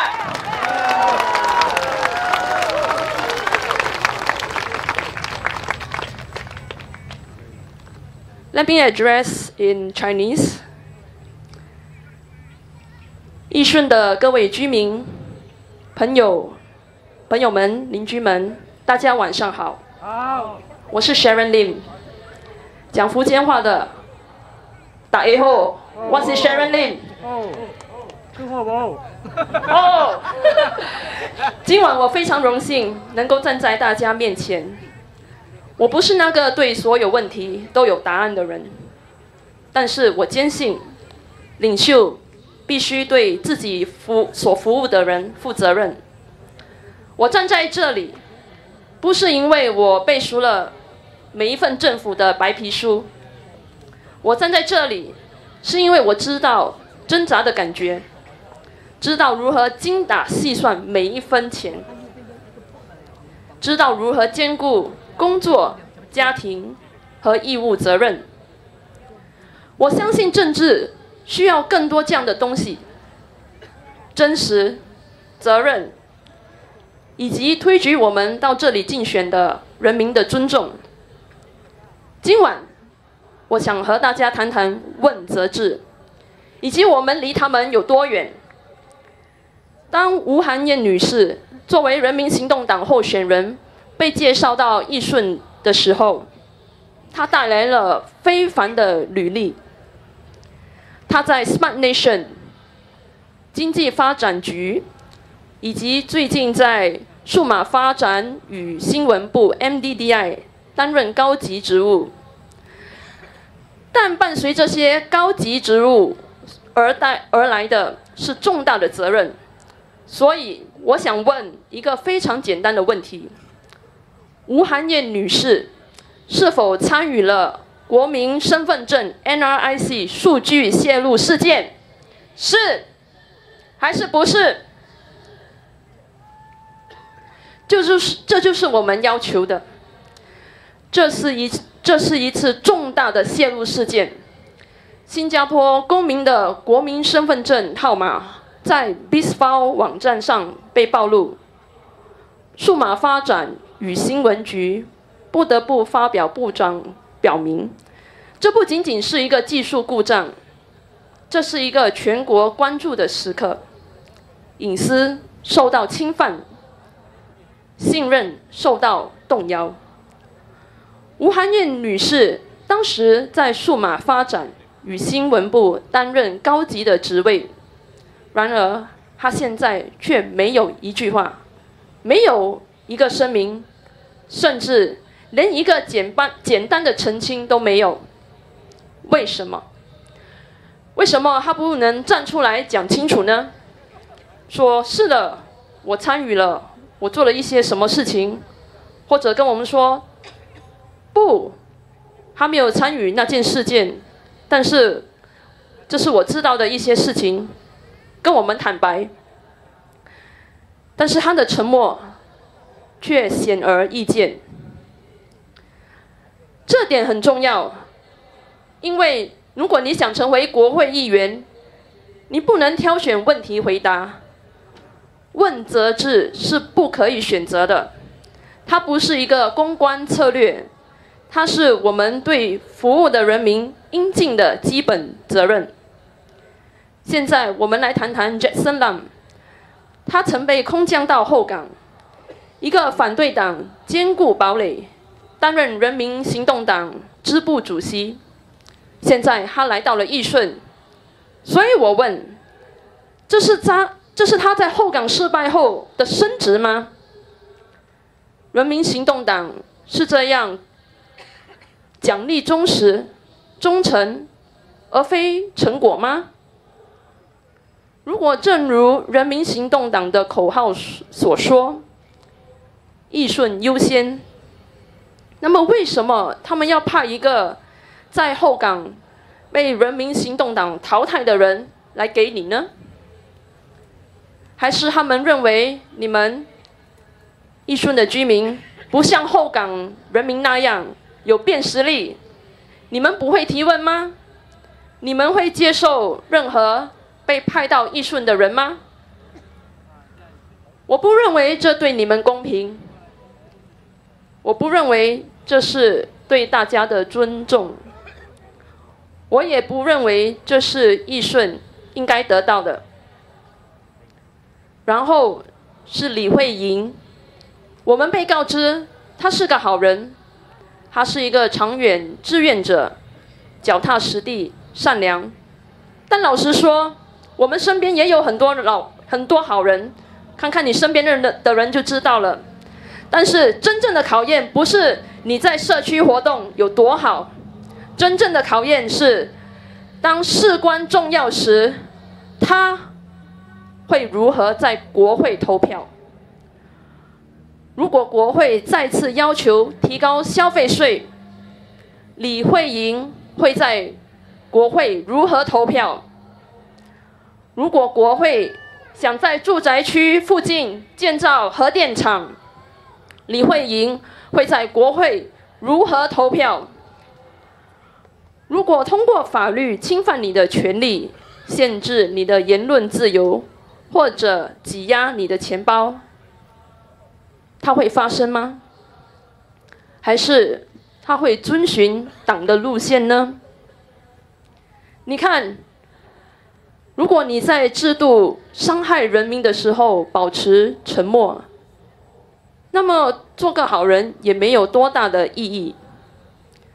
我要清楚地说，在幕后默默服务与勇敢站出来是不同的。政治不仅仅是后勤和社区派对，它是关于代表权，而代表权意味着在关键时刻挺身而出，说出艰难的话。我之前说过，我并非出身特权阶级或者是名校，我参与这场竞选是因为我相信公平、透明和言行一致。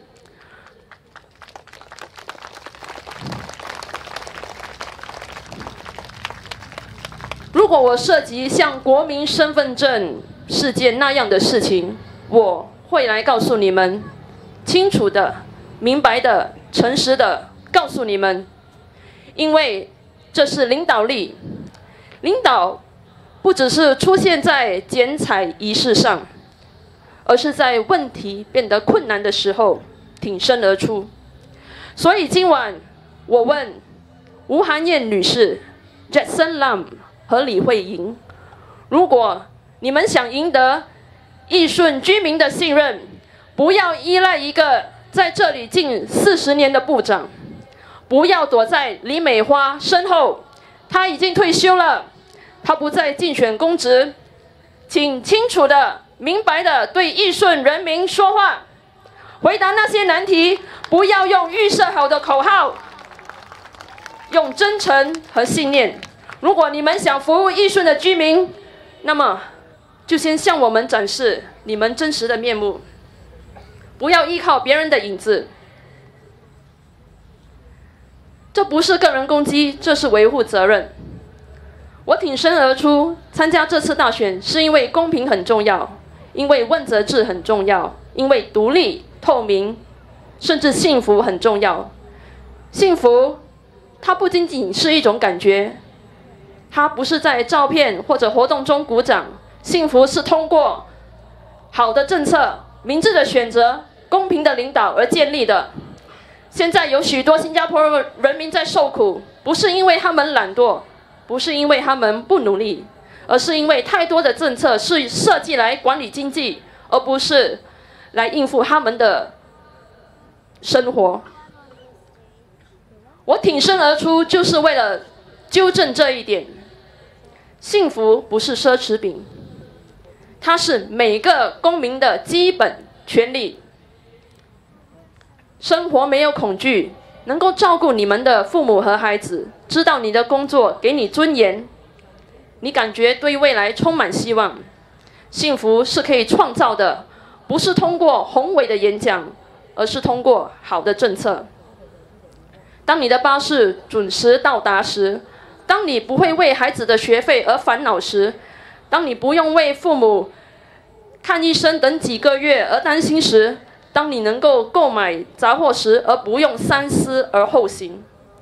但今天许多新加坡人慢慢的被折腾，不断上涨的生活成本，停滞不前的工资，以及那些似乎从你身上榨出每一分钱的政策，这些政策让普通人的生活痛苦不堪。这样，他们的电子表格上的数字看起来很好，但是我们的口袋却很糟糕。我不能袖手旁观，我知道你们很多人也有这样的感觉，请帮助我纠正这一切。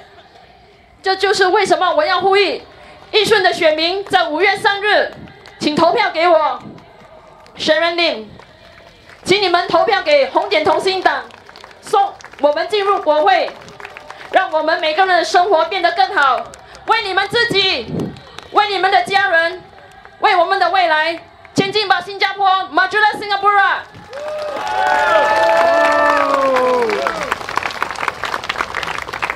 Thank you, Sharon Lim. And now let's introduce Dr. Syed Alwi.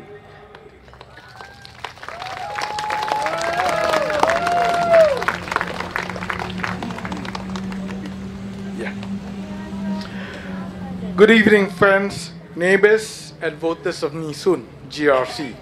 My name is Dr. Syed Alwi Ahmad. I'm a physicist by training, a teacher by profession, and a Singaporean by heart. I've spent much of my life studying black holes, quantum fields, but the most urgent questions I face today aren't cosmic. They're deeply human. They're about fairness, dignity, and whether this country we all love still sees every citizen as first class. I've chosen to step forward and contest in Yishun GRC because I believe we're at a critical turning point, not just politically, but morally. We must ask, what kind of leadership do we want for Singapore? What values are we rewarding? Some of you may know that a fellow Malay Muslim, Syed Harun al-Habshi, was recently a nominated Member of Parliament, NMP. That role is meant to be non-partisan, a space where voices from civil society, from education, the arts, and the community can speak freely without political alignment. But just months after stepping down, he joined the People's Action Party and is now standing as their candidate here in Yishun.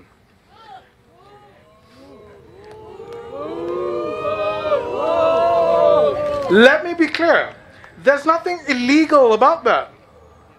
But I believe Singaporeans have a right to ask, is it right? Is it principled?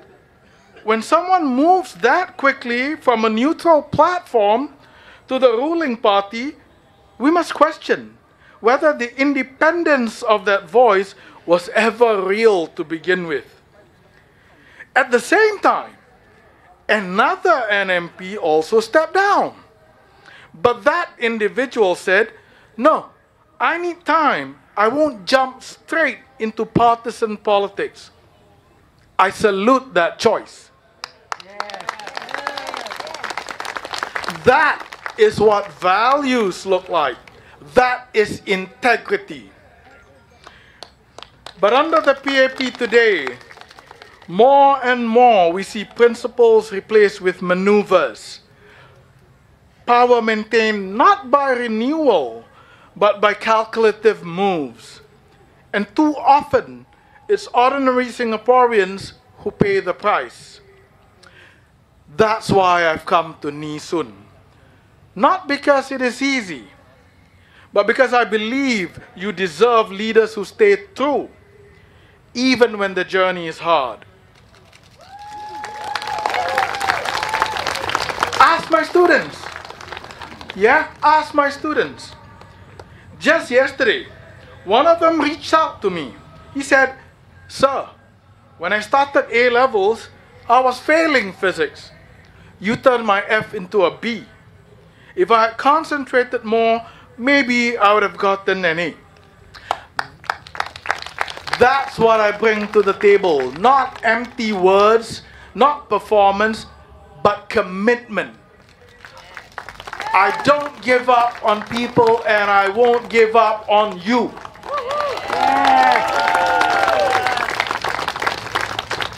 Let me now explain through something from physics why I think Singapore needs change. There's a concept called symmetry breaking. Imagine you place an egg perfectly at the top of a smooth hill. It can roll in any direction. That's balance. That's fairness. But give it one small push, and it rolls. And it keeps rolling in that direction. That's what has happened to Singapore. Once we had balance. If you worked hard, you could move up. There was dignity. There was trust. But over time, the system tilted because we gave the PAP more power than it needs. And unless we correct course, unless we send some of us from Red Dot United into Parliament to speak up for you, it will tilt even more in their favor and to our detriment.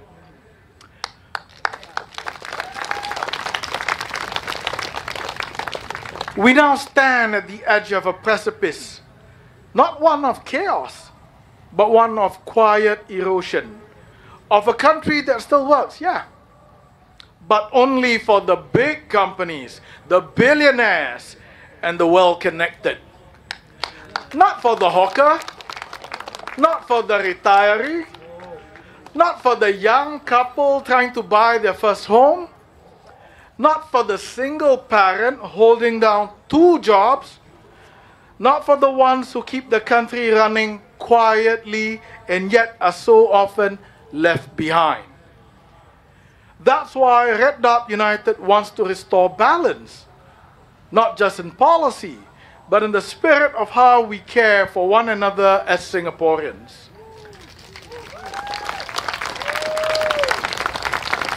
Some of our proposals may appear to be for the Malay-Muslim community. But if you look deeper, they are for all of Singapore. Take, for example, our Supporting EduFund Tuition Scheme, or SETS. It is race blind. Let me say that again. It is race blind. Instead, it is needs-based. And it is focused on helping children who are falling behind, not because they lack talent, but because they lack opportunity. SETS is not a handout. It is a lift-up. It is how we ensure no child is left out just because their family cannot afford $80 an hour tuition. This is how we create a society that is fair, smart, and compassionate. Not for one group, but for all. We've also proposed that we commemorate Lieutenant Adnan, a Malay officer who gave his life defending Singapore during the Japanese invasion. He stood firm, even when he knew he might die. That kind of bravery deserves national remembrance. We don't honor him because he was Malay.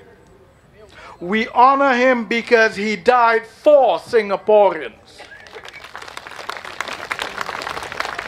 By recognizing him, we strengthen our shared story. We remind our children that heroes come in every shade of skin and that courage is part of all our DNA. We also propose a non-examinable Malay language module open to all Singaporeans, not to burden students, but to give them a chance to connect.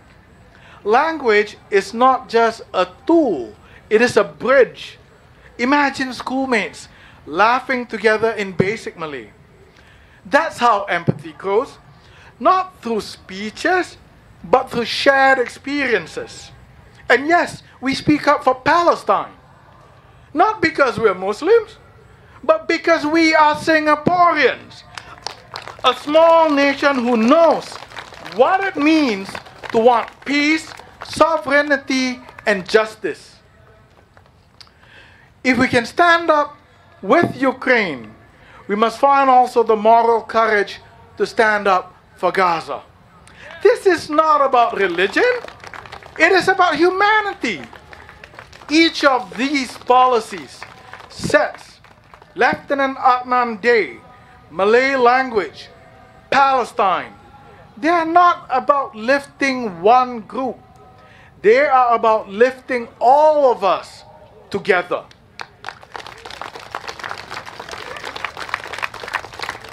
The other day, Mr. Shanmugam spoke about Asian values. Yeah, Asian values. About what he called Singapore values. But let me tell you, the voters of Yishun GRC, there is no value more important for Singaporeans than the value of fairness. Fairness is not a Malay value. It is not a Chinese value. It is not an Indian value, nor Eurasian, or even Asian. It is a Singaporean value. And right now, that fairness is fraying. When the rules seem to favor the powerful, when the policies seem to tilt towards the privileged, when trust in the system starts to wear thin, that's not a Singapore that's living its values. That's a Singapore drifting from them. We want to build a Singapore where no community feels forgotten, where success is not hoarded and opportunity is not inherited, where what you get is not based on who you know, but who you are and how hard you try. Because that is what our national pledge asks of us. One unified people, regardless of race, language, and religion. Those are not just words that we recite. They are values we must live by. That is the Singapore I still believe in. That is the Singapore Red Dot United is fighting for. And that is the Singapore we can build together. Vote for Red Dot United. Vote for first-class citizens, a fairer Singapore. Majulah Singapura.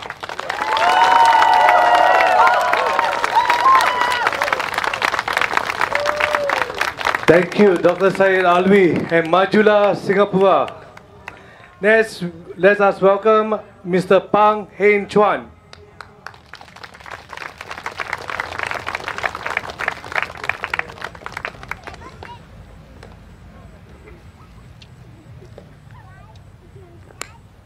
Hello, good evening, my fellow Singaporeans, residents of Yishun. I am Pang Heng Chuan. I'm 56 years old, a company director, and your Red Dot candidate for Yishun GRC.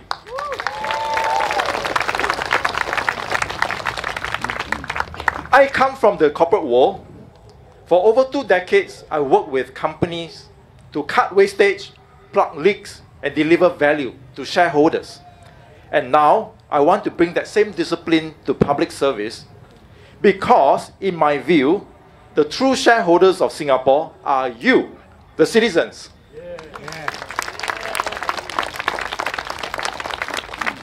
Okay. Let me be blunt. If a company ran like how some of our estates are managed, it would have folded long time ago. We see the problems every day, right? Rats running around bin centers, crows nesting, attacking children near food courts, leaves that break down and stay broken, HDB ceilings that leak and continue leaking for years.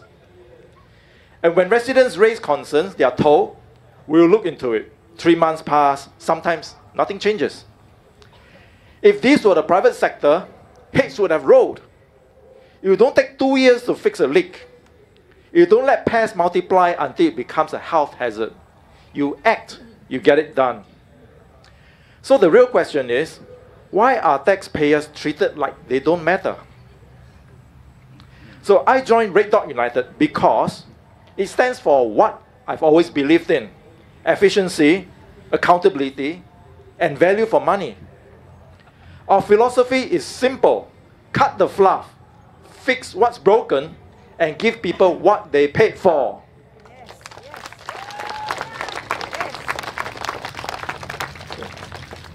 Okay, we propose a full audit of municipal services in Yishun. If money is being spent, show the results. No more vague answers.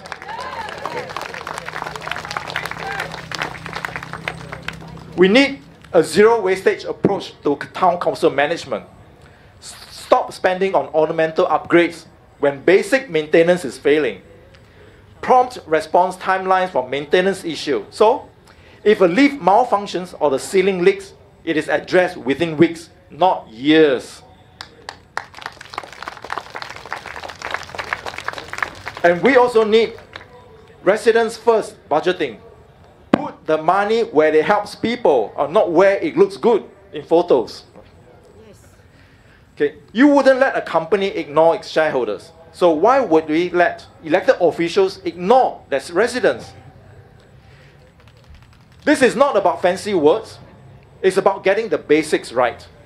Yishun deserves to be clean, safe, and functional.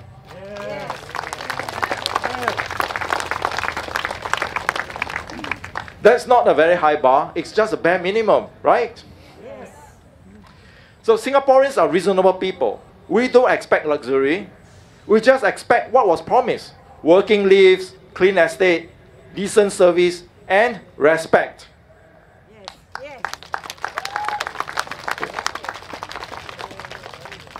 Yes. I may be from the corporate world, but I've knocked on enough doors to know this. This isn't about spreadsheet. It is about people. And I met a single mother in Yishun who said her corridor has flickering lights for over 6 months. She was worried about her daughter walking home late. It is a small fix, but no one followed up. That's not right. We can do better. I know how to get things moving, and I know how to keep people accountable. So, on the 3rd of May, vote for a manager who treats your neighborhood like it matters.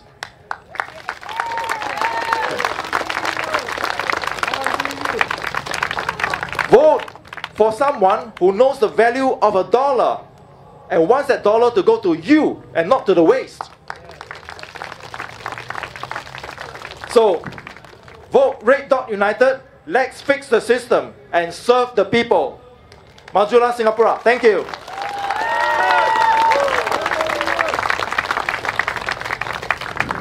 Thank you, Mr. Pang. And next on the lineup, we have Dr. David Fu, who is also a chairman for Red Dot United.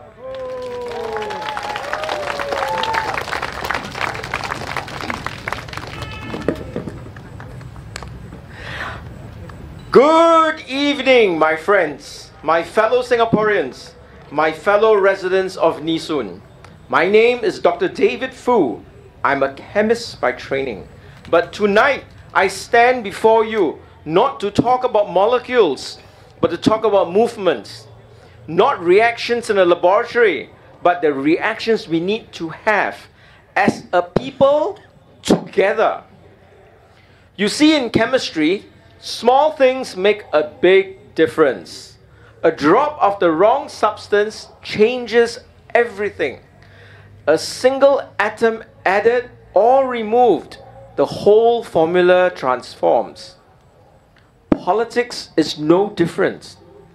Sometimes it takes a handful of voices, a few brave choices, one new direction to change the course of a country. And tonight, I'm here to tell you that that moment is now. Singapore is changing, whether we are ready for it or not. Our economy is changing. Our families are changing. The world around us is changing. And the question for us in Yishun is simple. Will we be part of that change, or will we be left behind by it? Barack Obama once said, change will not come if we wait for some other person or some other time. We are the ones we have been waiting for. We are the change that we seek. And Xi Jinping said, To respond to the people's desire for a better life, we must have the courage to reform and innovate. These two men come from different worlds, but they understood one thing the same way, that the fear of change is a luxury we cannot afford. My friends, here in Singapore, we are told that only one party knows how to govern. That if you vote for the opposition, chaos will ensue. That it is better not to rock the boat. But let me tell you this, if the boat is leaking, rocking might be the only way to keep it from sinking. Red Dot United is not here to oppose for the sake of opposing. We are here because we believe in Singapore. We are here because we believe Singapore can be fairer, kinder, and better. We believe in a Singapore where our seniors don't have to work until they collapse. Where our young don't have to fear that they'll never own a home. Where a parent doesn't feel like, where the parent feel that having children is a financial punishment. We believe in policies that lift the people up, not weigh them down. We believe that economic planning should serve the people, not the other way around. Yes, we believe in chemistry. Wonderful. But we also believe in courage. Courage to say, maybe it's time we tried something different. Courage to ask, why can't we have more accountability in Parliament? Courage to vote not out of fear, but out of hope. I know many of you are afraid. You worry what will happen to you if you vote differently. You worry that something might go wrong. But I say to you, what if it goes right? What if your vote sends a message that Singaporeans are ready to be heard, not just managed? Yes. What if your courage gives rise to new ideas, new energy, and a new hope? Change is not chaos. Change is not danger. Change is how we survive. The PAP has governed for 60 years, but no system is perfect forever. Even the strongest materials decay over time. In chemistry, we call it entropy. In society, we call it stagnation. To fix it, we need renewal. We need fresh inputs. We need a diversity in voices, in ideas, in leadership. That is what Red Dot United brings. We bring discipline without dogma. We bring compassion without complacency.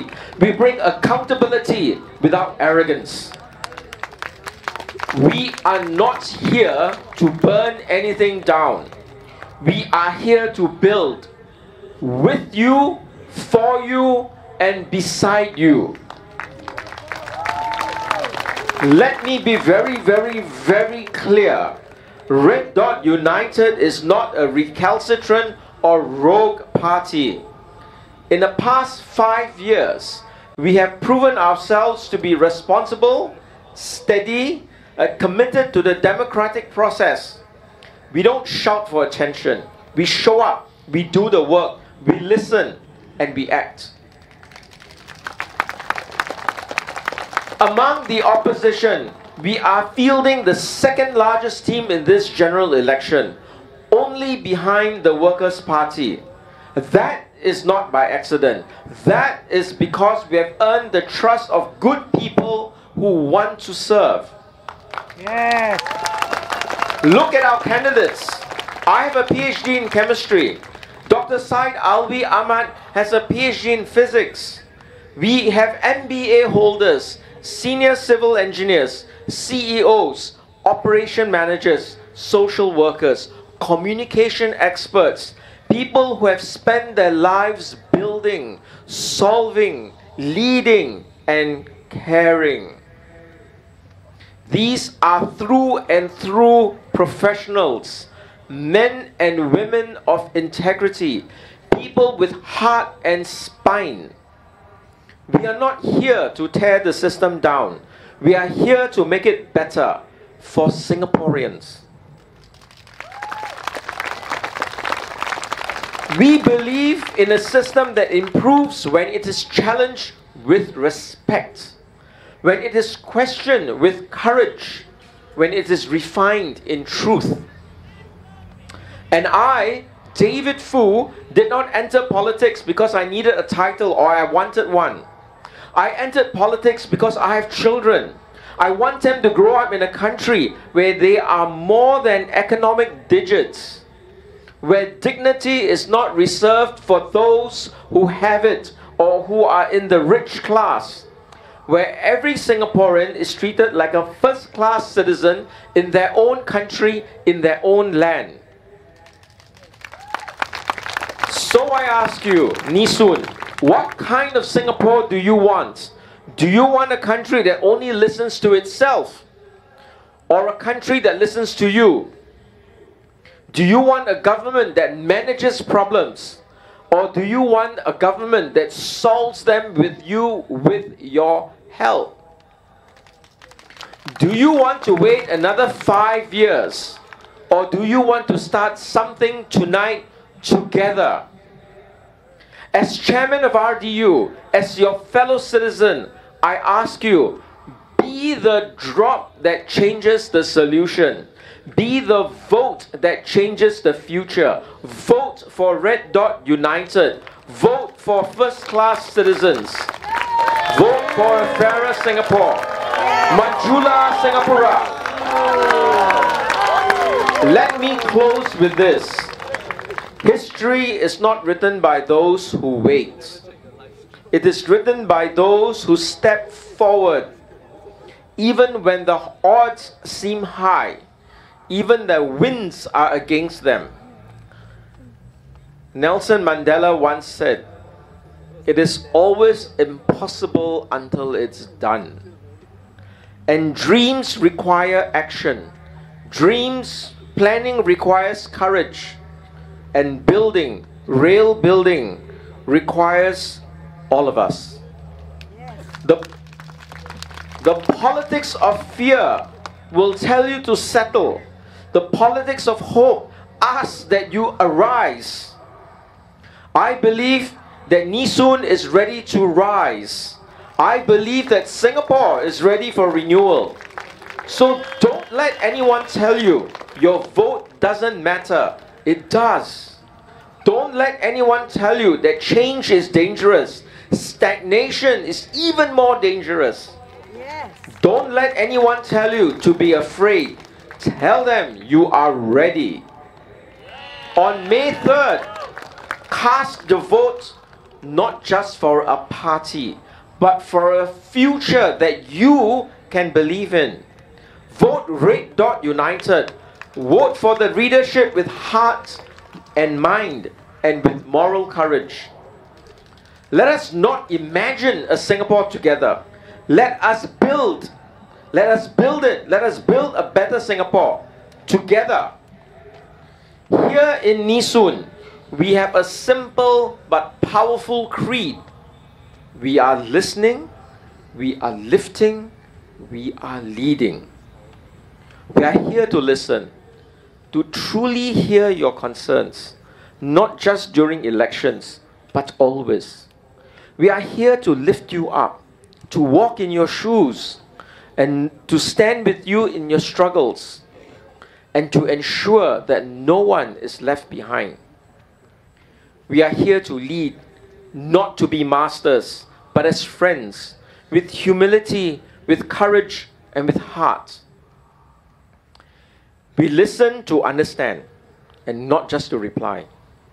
We lift those who have been left behind, families that are burdened by the cost of living, seniors who are struggling with dignity, youth wondering if they can ever afford a home in Singapore.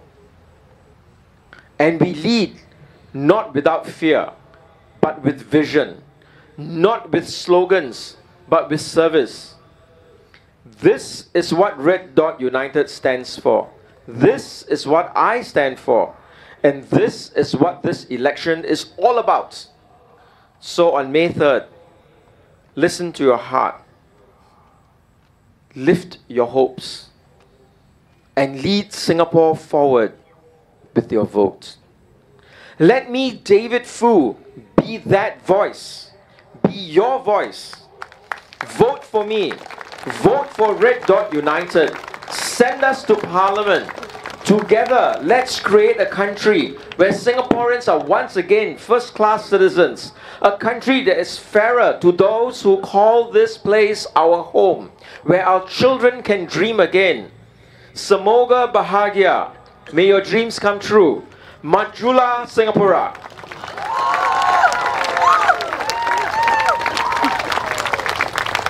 Thank you, Dr. David Fu. Ladies and gentlemen, residents of Yishun GRC, the time is now. Let us welcome Secretary General of Red Dot United, Mr. Ravi Philaman.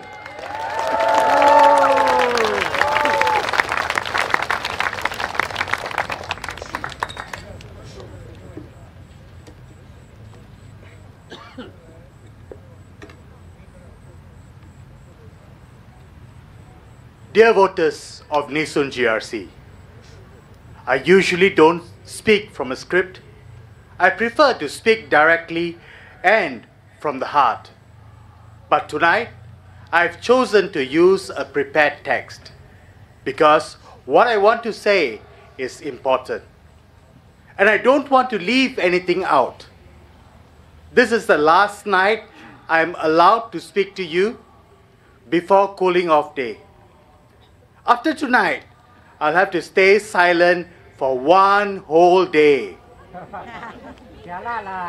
And by the time I can speak again, it will be too late. Too late, because you'll already be on your way to the polling booth on 3rd May. So please, I ask for your ears. Listen to me carefully. I am no stranger to Yishun GRC. Even Mr. Shanmugam acknowledges that I know Yishun GRC. I did not parachute myself here. I know the people here. I know your hopes, your joys, your aspirations, and your struggles.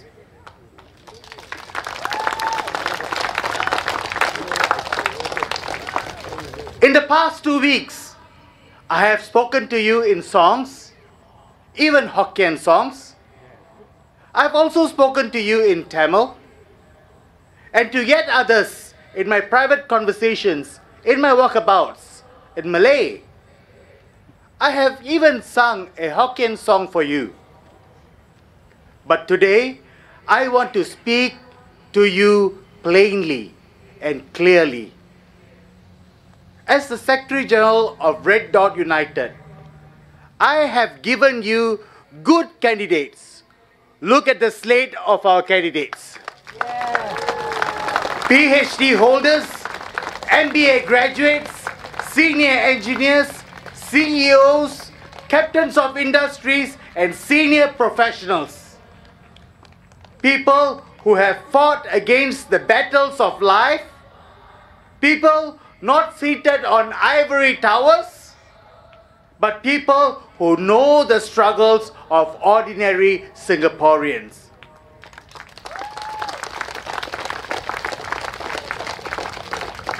We are not a bunch of mercenaries, a ragtag team. we are one well-oiled, mean fighting machine.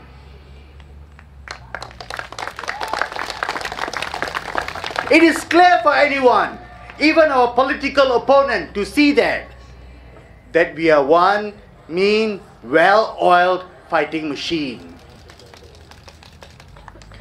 Which is why even our Prime Minister, Lawrence Wong, acknowledged in one of his rallies that we have fielded the second largest opposition team, second only to the Workers' Party in this general election. I want to tell you something. This did not happen by chance. How can something like this happen without manpower? How can this happen without money? How can this happen without us properly mobilizing our people to fight in this campaign?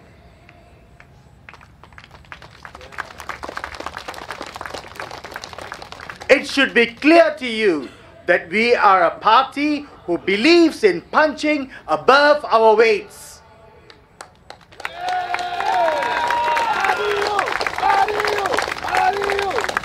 Is it tiring? You bet it is. Is it exhausting? Of course it is.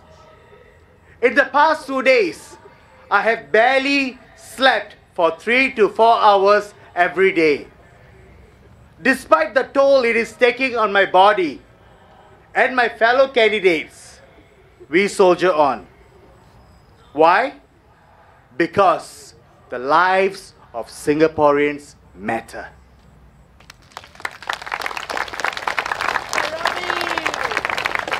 We have to do more. Draw on strength. Strength that we don't have. Sometimes it feels like we are drawing on supernatural strength to do what needs to be done. And what needs to be done is Herculean. Listening to every voice, lifting up people, and leading them from the front, guiding them from the middle, and protecting them from the back. I believe in protecting the people from the wolves and from the lions. Because these are my people. Our people are important. My dedication, uplifting the lives of people, can be seen right here on this stage.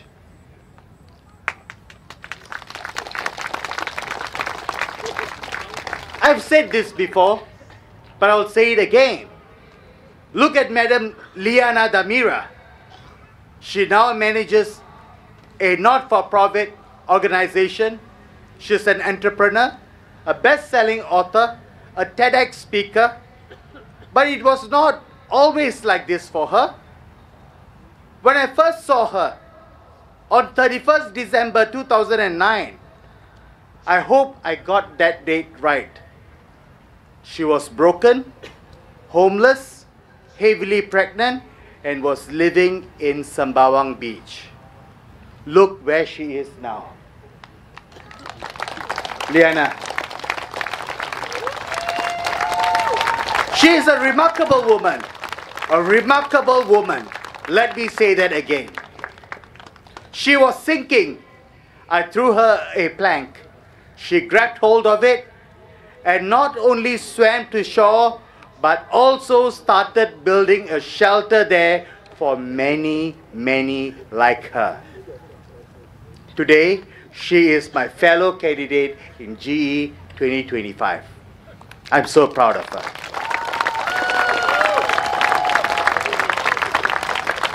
If you talk to my candidate Nizar, he will tell you that when he lost everything, this was long before there was RDU. I was there for him.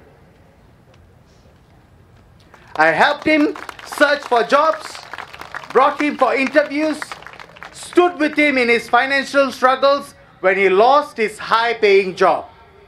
And see where he is now.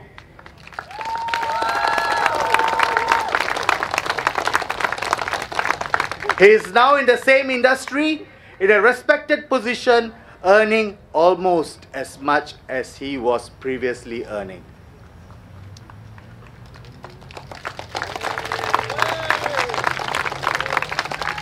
Sometimes, actually many times, people don't need handouts. They don't need trolley bags, ice creams, fishes, or toothbrushes. Yeah. You know what I'm talking about. Yeah. Rubbish. And I have done this not only for people like Liana and Nizar. Talk to the many people RDU has lifted up in the past 5 years. Through our refurbished laptops program, through our rice, oil, sugar, and other essentials, or what we call our ROSE program, through our job placement programs, and many more programs, we have helped many Singaporeans in the past 5 years. If we can do all these without a mandate, without being elected to parliament, imagine what we can and what we will do for our people to uplift their lives if we are elected.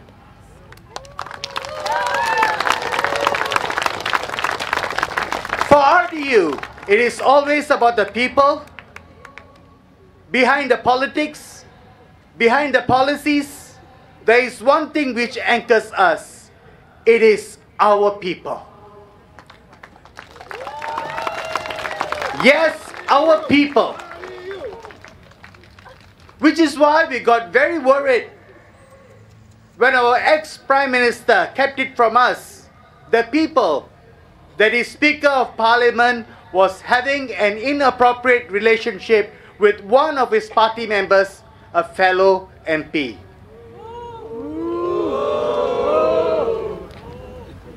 We are not concerned about what people choose to do behind closed doors. They are both adults. We should not judge them for the decisions of their personal lives.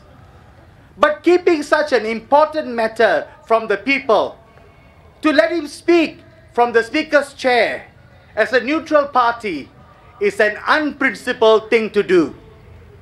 Letting an NMP who has resigned mere months before the GE is called is an unprincipled thing to do.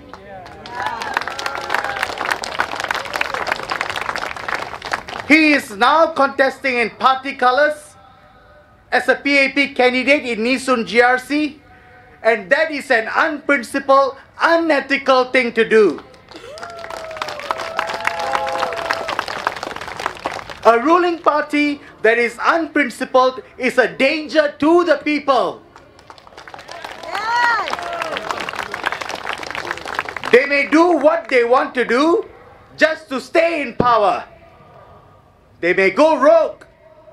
Laws like POFMA and FICA and POHA are stacked up to give them the power to go rogue. Let me tell you, my people, that is a very scary thought.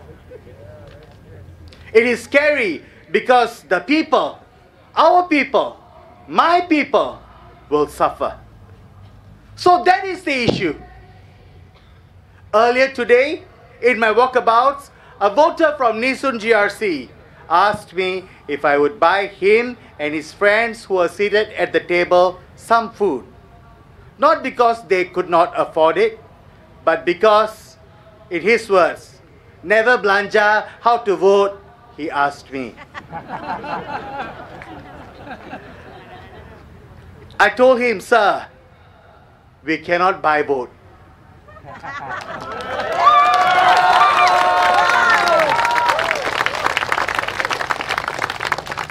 He said, just one only ma, one meal only ma.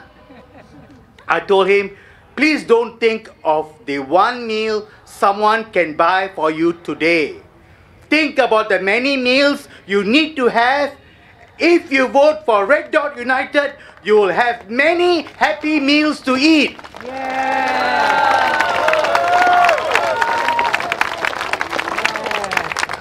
So that is why we are asking for your votes. I know that my people are not eating well. Many of them.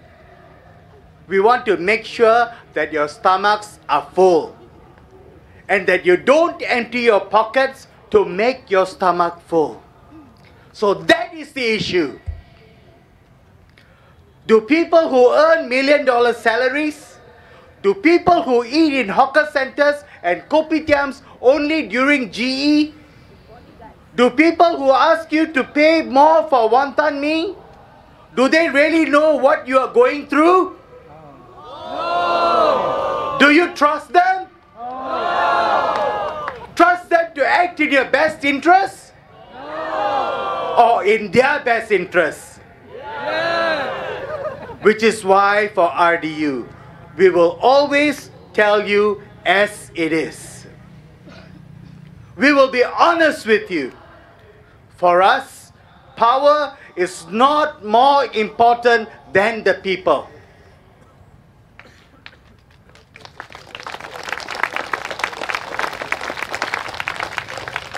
That was why we gave Jalan Kayu to the Workers' Party.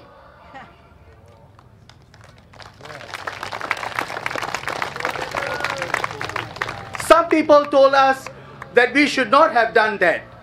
We had a good chance of being elected from Jalan Kayu. But is going for a three-corner fight in GE 2025 in the best interest of the people? No. At RDU, we believe that the people must be more important than going for easy wins for the party. Yeah. Which is why we are contesting in all the constituencies where we have put our candidates in. Jurong Central SMC,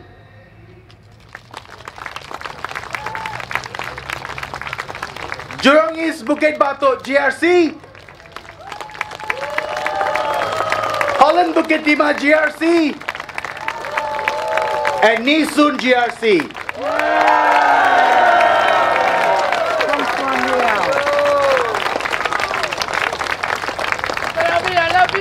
Jurong Central and Jurong East Bukit Batok GRCs are constituencies we have put boots in week after week for the past 5 years.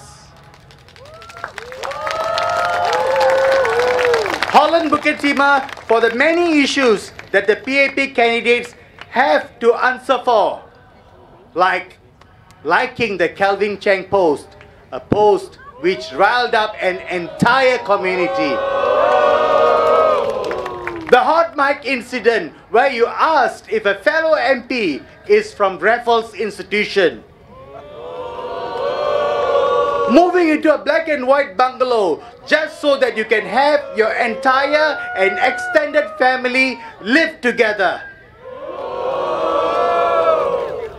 And Yishun, why is it that you get to live in a state-owned bungalow the size of 3-4 football fields, while we have to put up with very shrinking HDB flats, prices going up, and the value comes down to $0 at the end of 99 years? And let's not forget the Meet the People session, which is supposed to be very confidential. People come to meet you regarding many different personal problems. They trust that the MP will guard their identity, protect them, keep whatever they share highly confidential. That trust was betrayed. We never condone what the activists have done. They should not have disrupted the MPS. There are no questions about that.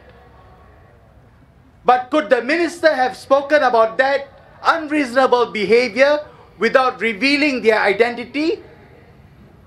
I think he could have.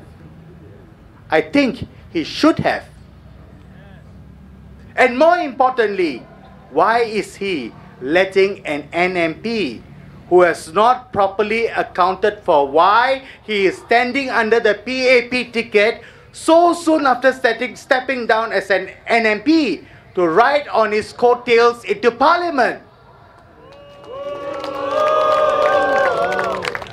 So for the PAP, everything is legal, everything is constitutional, but is everything principled? We have to be very, very worried about unprincipled political parties. I am worried that the PAP is charting into these waters. You should be worried with me. They seem to be acting in the best interest of big companies and the billionaire class. It is easy for billionaires to set up home offices here.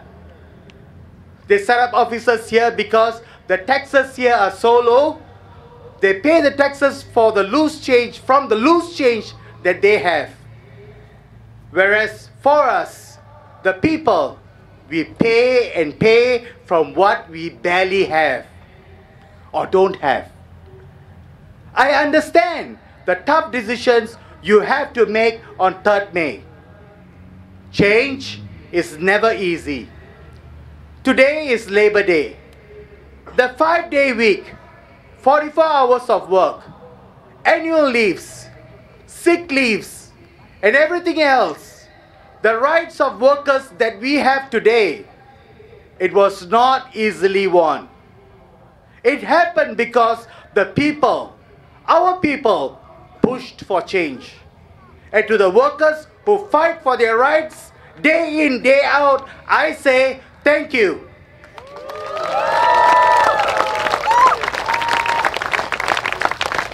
Once upon a time, women could not vote. Slavery was legal. But things don't come because they are legal. Because they are constitutional. Am I right? Yes. But still, change is never, never easy. I can understand that. We have had the same party for 60 years. Let me say that again, 60 years. You may be worried that you will get an irresponsible opposition to squander everything away. You may want the ruling party to be the government, but you also want a responsible opposition party to check on the excesses of the PAP.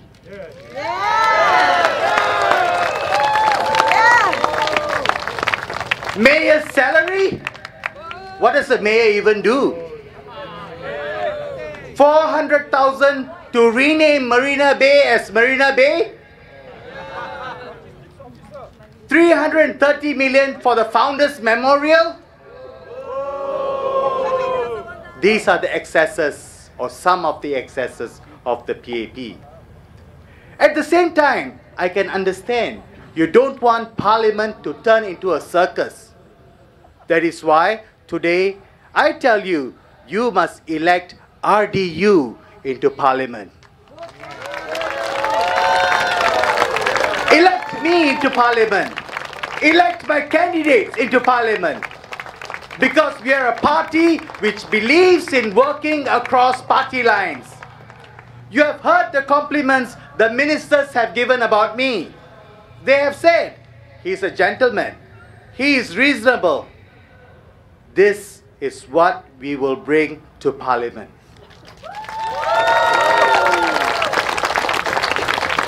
You saw us working across party lines to secure Yishun GRC, to secure Holland Bukit Timah GRC from other opposition parties. That is what we bring to the table.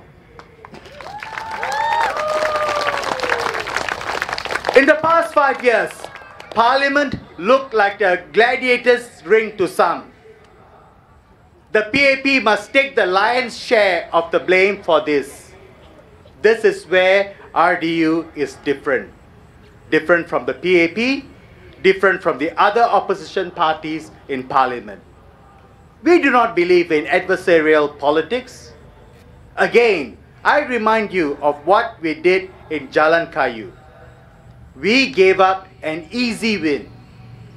An easy win. Because it is in the best interest of the people.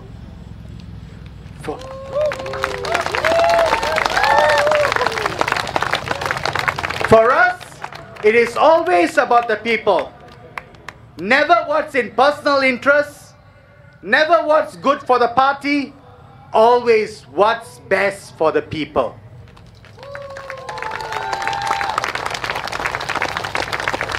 We are at a crossroads. Whatever is your race, whatever is the language you speak, whatever is the religion you practice or don't practice, whether you're rich or poor or just middle income, we must be united.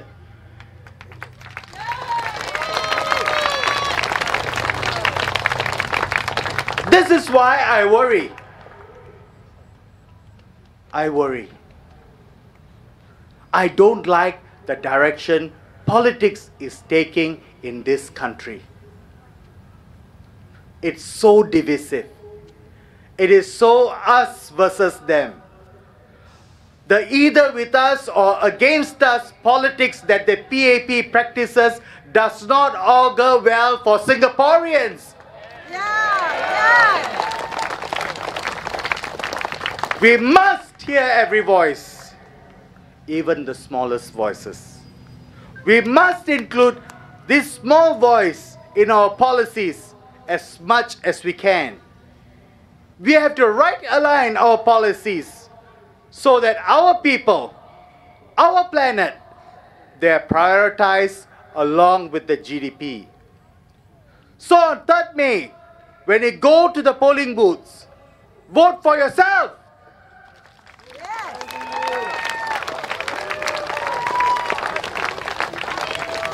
When you vote for RDU, you are voting for yourself.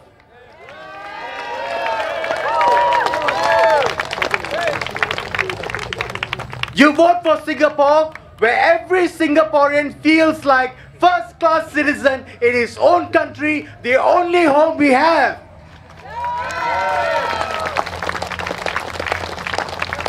Where Singapore is fairer for all who live here and for all who call Singapore their home. Yes.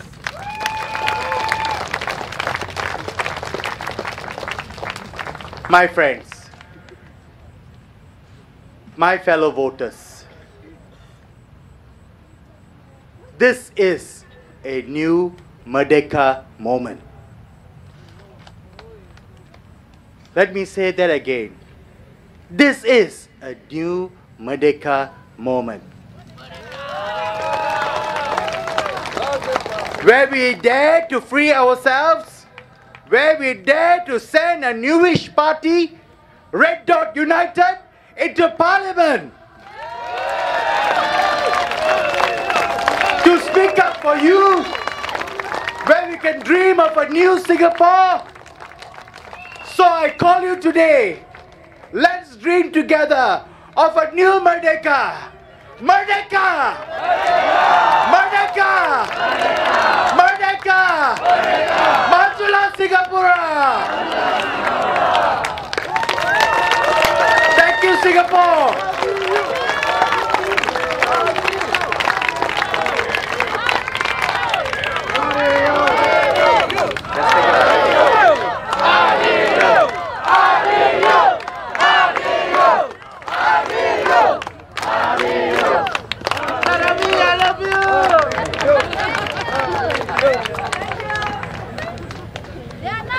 Wait. Let's end this night by us all taking the pledge together. After me, please. We, the citizens of Singapore, pledge ourselves as one united people, regardless of race, language, or religion, to build a democratic society, based on justice and equality, so as to achieve happiness, so as to achieve happiness, prosperity, and progress, for our nation. Thank you, Singapore. Take a bow.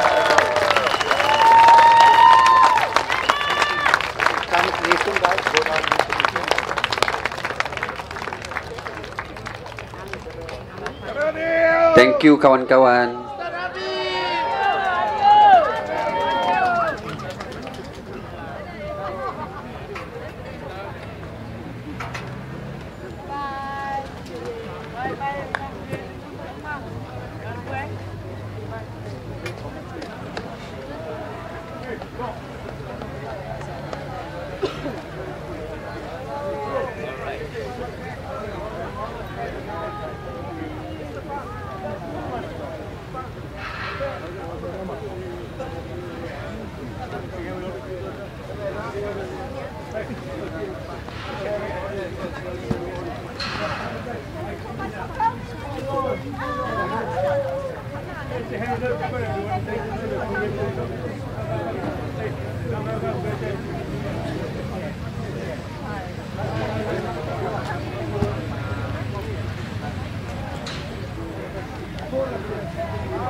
RDU.